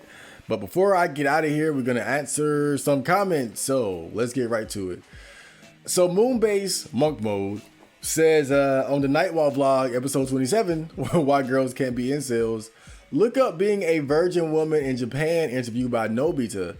Yes, she has her own self-confidence issues, but even she has strict standards and doesn't want to be with another virgin. I'll look into that. I might even feature it on the Botcast if I can. But yeah, it's a lot of it is just the fact that we're using the same terminology to describe very different circumstances and situations. And I think that's why we tend to not be able to relate to one another. Again, like I said in the video, I never want to downplay the struggles that women have in terms of dating. Everybody struggles, but the reason why there's this friction between the sexes when we have this conversation is because we simply can't relate to each other's circumstances. When you're talking about a guy that's single, yeah, I mean, we single for real. Like, no girls, like me, no girls give a fuck about me right now. Like, there's not one girl thinking of me. But I'm sure, like, I saw a cute girl today that a cute cashier girl. I'm sure there are probably at least a dozen guys who are thinking about her, actively pursuing her, crushing on her or something like that. And so again, and that's part of how our circumstances are just so vastly different. And so when girls are talking about being single or being a femcel and all that, it's just not really the same situation as what we go through. For them, it's more like they just don't have access to the quality of guy that they really want. It's not like they don't have any options whatsoever, or even decent options whatsoever at that. So Ralph Wilson says on the same video, I heard men got banned all the time from femcel Reddits because they were trying to slide into the DMs too much. And then John Millian says, yeah, people keep telling incels to just date femcels, but they only want Chad too. I think a lot of people who say that, I think they're saying that in jest. You know, oh, just date femcels. I think a lot of that, especially on R9K, I think a lot of it is baiting. People make those femcel threads a lot to bait. Now, some people are serious about it. Some people really will die on that hill claiming that femcels exist and all that. But I think a lot of it is really done in just, you know, just trying to get people triggered. But yeah, in any sort of community where girls are claiming to be lonely and whatnot, one thing you always see is that they're not accepting of guys infiltrating their space and actively trying to date them. Like, that's just not something that they're trying to do. And it's kind of confusing to me, because even as someone who understands that women have their own unique issues in terms of dating, I just don't see how you can sit there and complain about stuff like that and then at the same time be actively rejecting anyone who is trying to talk to you, you know, because if I'm me being Mr. Single Guy, let's say I was actually looking for a girlfriend, and then let's say I had some female fans, and they were like DMing me on Discord or in my email trying to get to know me. And again, let's assume now that I'm receptive and I'm desperate or whatever. I'm not going to be turning them down and still complaining. I'll at least be like, okay, well, who's this chick? Let me check her out. So, what a story mark says on the same video. I remember the first Eggy video I watched was the Fembot Myth Parts 1 and 2. Absolute classic, and the archives are still on YouTube. It comes down to men and women having different standards. I've always thought that a woman who can't date a high quality man would basically consider herself forever alone. For example, to her, the feeling of being able to not date a good looking man is the same feeling a man would get for not being able to date at all. Having their own terms would solve most of the problem. Yeah, I think that's most of it. But at the same time, though, I think as women age,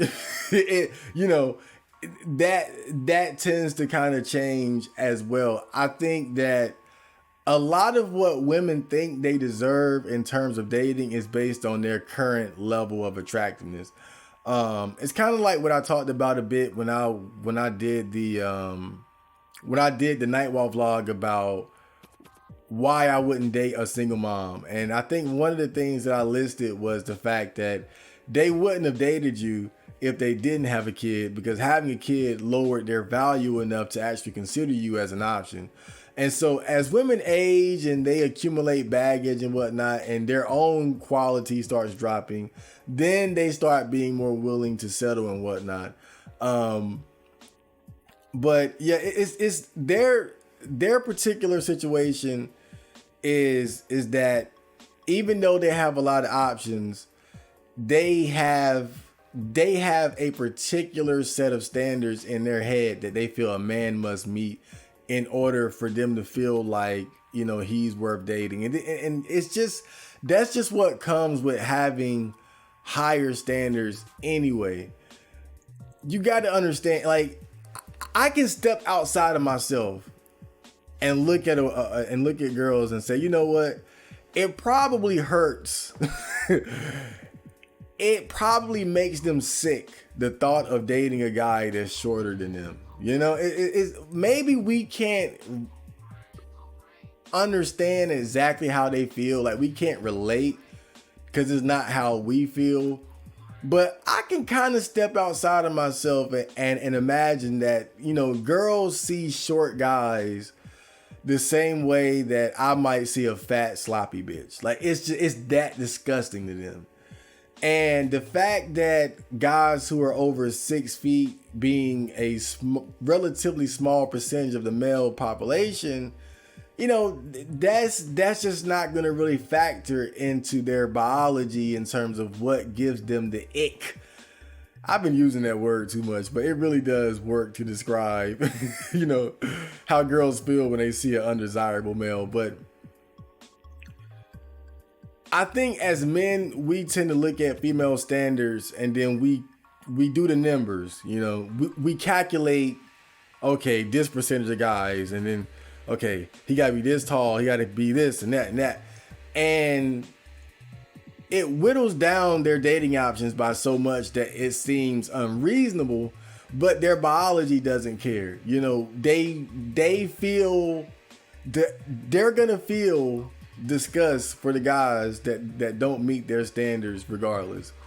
It's just like if 99% of women were obese, you know, that's not going to change the fact that obese women greatly turn us off, you know, and I think that that's part of it that you have to look at in terms of how women see shit. So that other Steve said in the same video, it's especially funny when a bride goes female to male and realizes how invisible we are. Some women really don't get that. That's another interesting part too. They don't get it. And as humans, we have a tendency to project our circumstances. We have a tendency to project our experiences onto others. And I think it's important to try to understand the difference in how people experience the world and walk through life. And yeah, I can imagine that it's very hilarious for a girl not to realize that guys have a completely different experience in terms of dating. Maybe they don't get it because of the guys that they're looking at are like, they're fixated on a particular type of guy. They're fixated on the hyper attractive, high quality, high value males that stand out to them. And they see them with a lot of options. They see them juggling multiple women, and then they might think that's just the male experience. But then you take an average woman and then transition her to a male, more than likely she's not going to transition into just the whole trans thing aside, no penis aside, just on a physical level, you're probably not going to measure up to the type of men that the average woman would be fixated upon or attracted to. You know, you're already a woman, so your height is probably not good. Like, already you're behind the pack, because as a woman who's transitioning into a man, your height probably isn't that great to begin with. You're probably going to be anywhere from 5'6" to 5'8". And so you're already starting off on a bad foot going into this whole I'm trying to be a man thing. So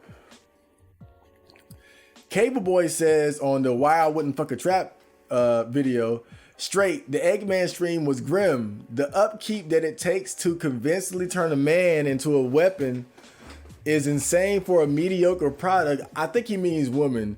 Being a trap or being with the trap eventually ends in gay death or getting sucked into it as a lifestyle. And name someone who wants to commit to that on top of regular life. Yes, I think, and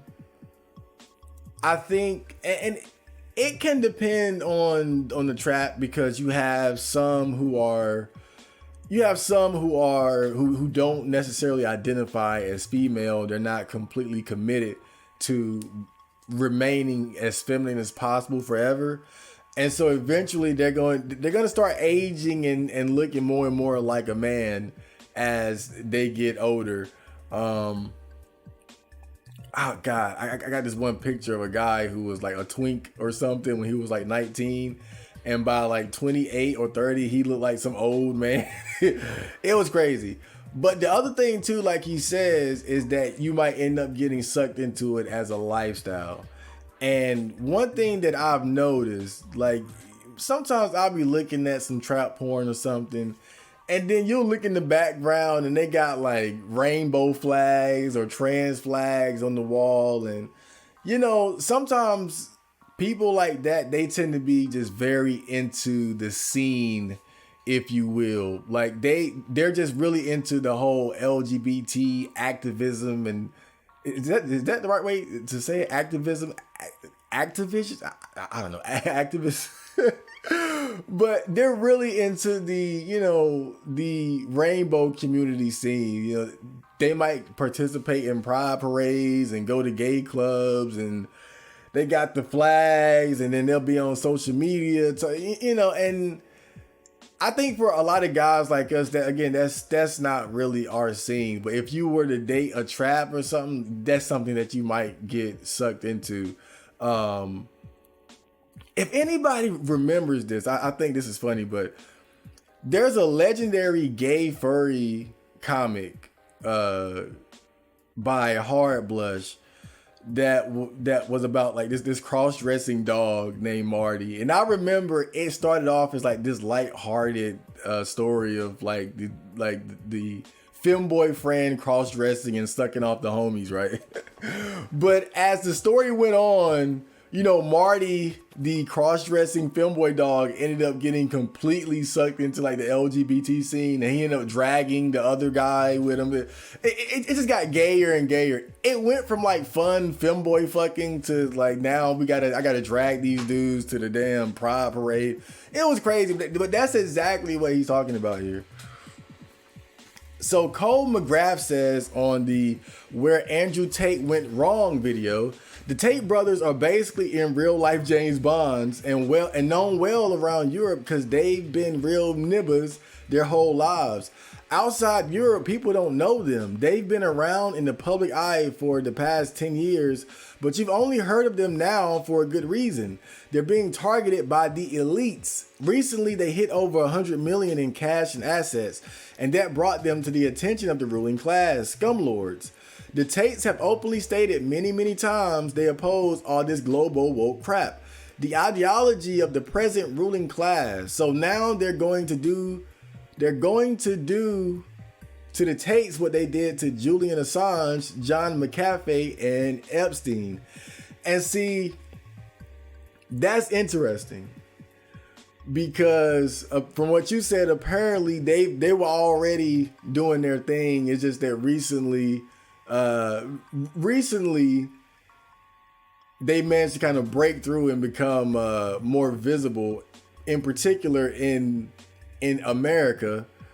And this kind of goes back to what I suggested in the video or about what some people were suggesting, that they're being specifically targeted for their beliefs and the fact that they've become influential figures on social media. And you know, what you do on social media tends to bleed out into the world. And so this is the conspiracy aspect of it. You know, is it that they were really doing something wrong? Or are they being targeted because they become a little bit too influential and powerful for their own good? And still, to this day, I'm not 100% sure, because from what I understand, they're still locked up, which I find suspicious, to be honest. They're still locked up, but I think my point in that video was that undoubtedly, you know, they made some mistakes as far as setting themselves up to get put in this situation in the first place. You know, when you're in a position that they're in, you can't give your enemies ammunition. You can't give them anything to work off of. It kind of makes me think of Michael Jackson with the whole child molestation case thing. Some people believe that he was targeted because, you know, he had become so wealthy and influential and powerful. He was trying to buy big music catalogs or something like that. And so right around the time he just became it's like right at the height of his powers, all of a sudden he's a child molester. And so the lesson you can learn looking at his situation is that in a way he gave his enemies ammunition in the first place by having this strange relationship with children to begin with. Now, whether or not he did anything, we'll never know probably. But the fact is, I think that when you know that you're going to be in this type of position, you got to make sure that you're not giving your enemies any weaponry to use against you. And I think that the way they were dealing with women was really just setting themselves up for the very situation that they're in now. But however,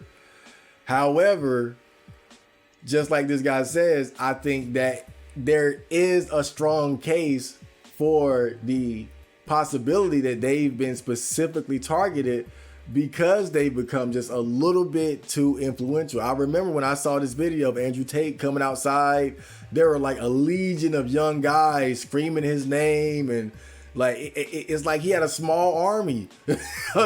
Like that's power right there. And I would imagine that the elites, as he says, would feel threatened by something like that.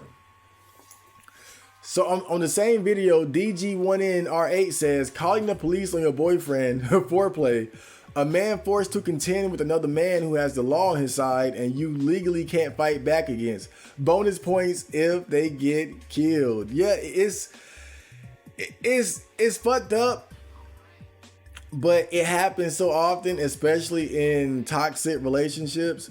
It's an easy way to try to get back. It's an easy way for women to try to get back at their boyfriends or their husbands or the guys that they're talking to, because it's like their secret weapon. It's like pulling out the Gallic gun or something. It's like, okay, dodge this motherfucker.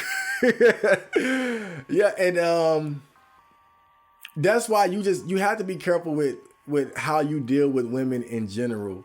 Because a lot of them will pull this card if you make them even the least bit upset. Because when you make somebody who's immature and vindictive, when you get their emotions riled up and they can't handle it, they can't control it, they'll go to the extreme and do some shit like that. So BT says, literally who? And then Cole McGrath replies, they're rich guys from Europe who've been around for ages. However, recently they got over the $100 million in money and assets line, so the other elites are going after them. These guys pose a threat to the current woke global homo order. They're going to do to the Tate similar to what they did in the Manafort incidents, Epstein and the Kavanaugh hearings. Yeah, I mean, I can't lie, man. It lines up so neatly. It all lines up so neatly. There is a very strong case for them being specifically targeted. I'm not gonna lie. If I had to put money on it, I would say that there is more to this than meets the eye. I don't think this is as simple as some disgruntled girl feeling like she was sexually assaulted. I just don't think that's the bottom line here. I think there's more to it, especially when you look at how long they've been incarcerated for. I don't even think they're out yet. And this episode came out like last month or something like that. I mean, come on. So I can't lie, man. It's a strong case for them being targeted. So on the Aniki track, Foyo Game says honor is key. Satori Blue says beat is insane at the end.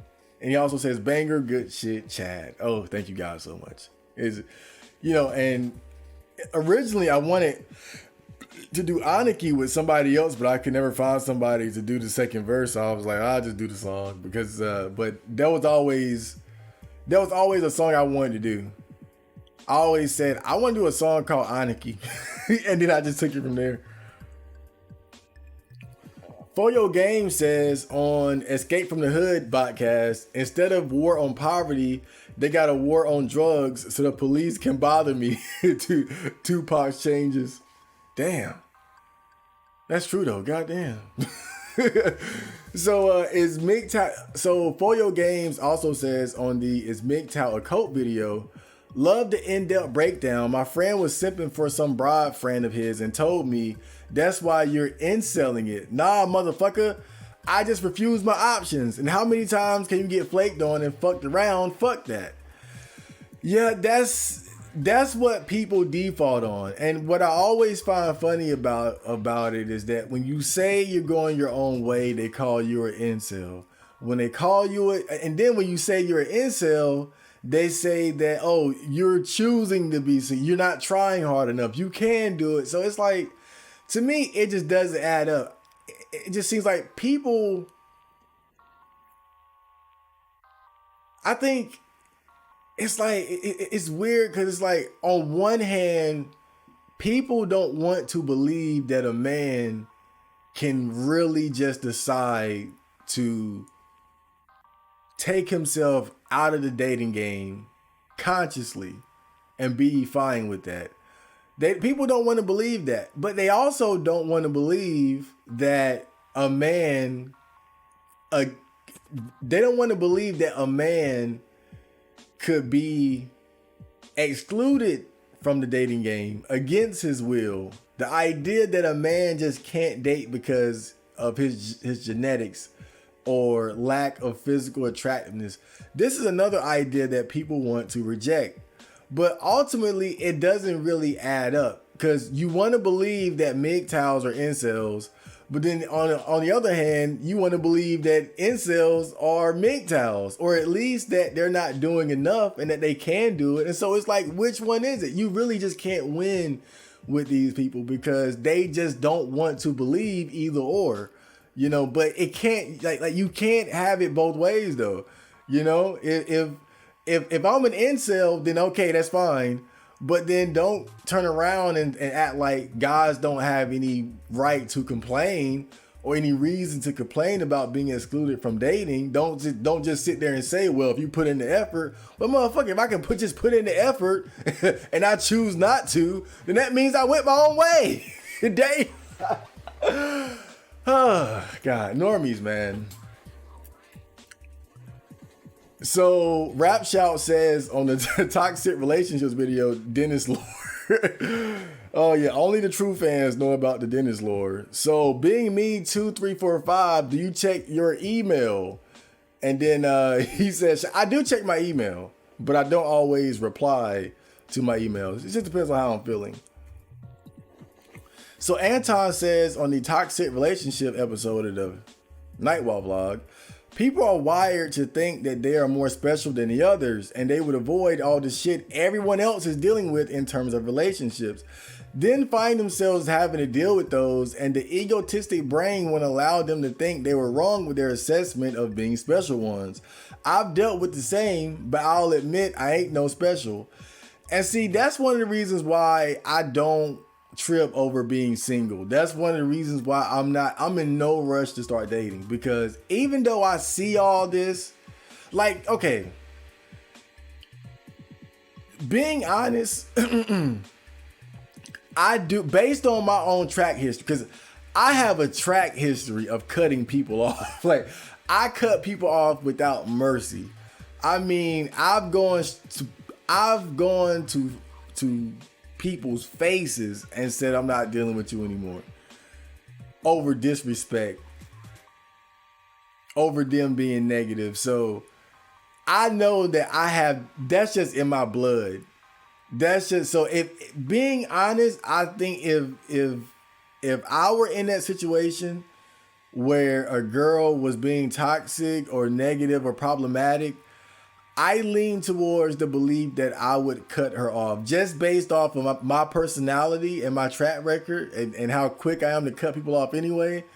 But at the same time, everybody has a plan until they get hit in the face. And I think that what's different about girls compared to other situations I've been in, like, it's easy to cut off people when there isn't that irrational attraction aspect of it. But when you're talking about girls or somebody that you're attracted to, that's going to make it even harder for you to cut them off, because I think whether people acknowledge it or not, there's an addictive quality, there's an addictive element to relationships and sex that just isn't present when you're talking about family and friends. You don't have the same kind of intense attraction towards your guy friends as you do some random hot chick on the street. And these forces, again, these are very powerful forces. These are the forces that bring men and women together so that we can reproduce and keep life going on Earth.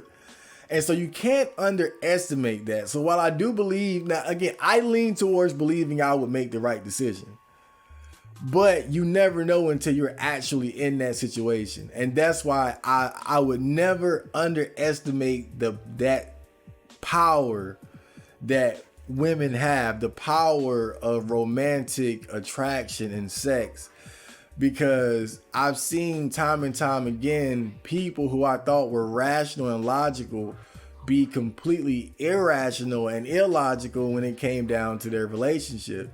You know, you're obviously with somebody that you shouldn't be with. Why won't you just walk away?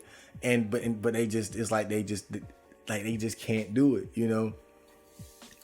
I look at my friend as the prime example. You know, when I started seeing him getting caught up in toxic relationships, it blew my mind because I always saw him as being a rational, logical guy.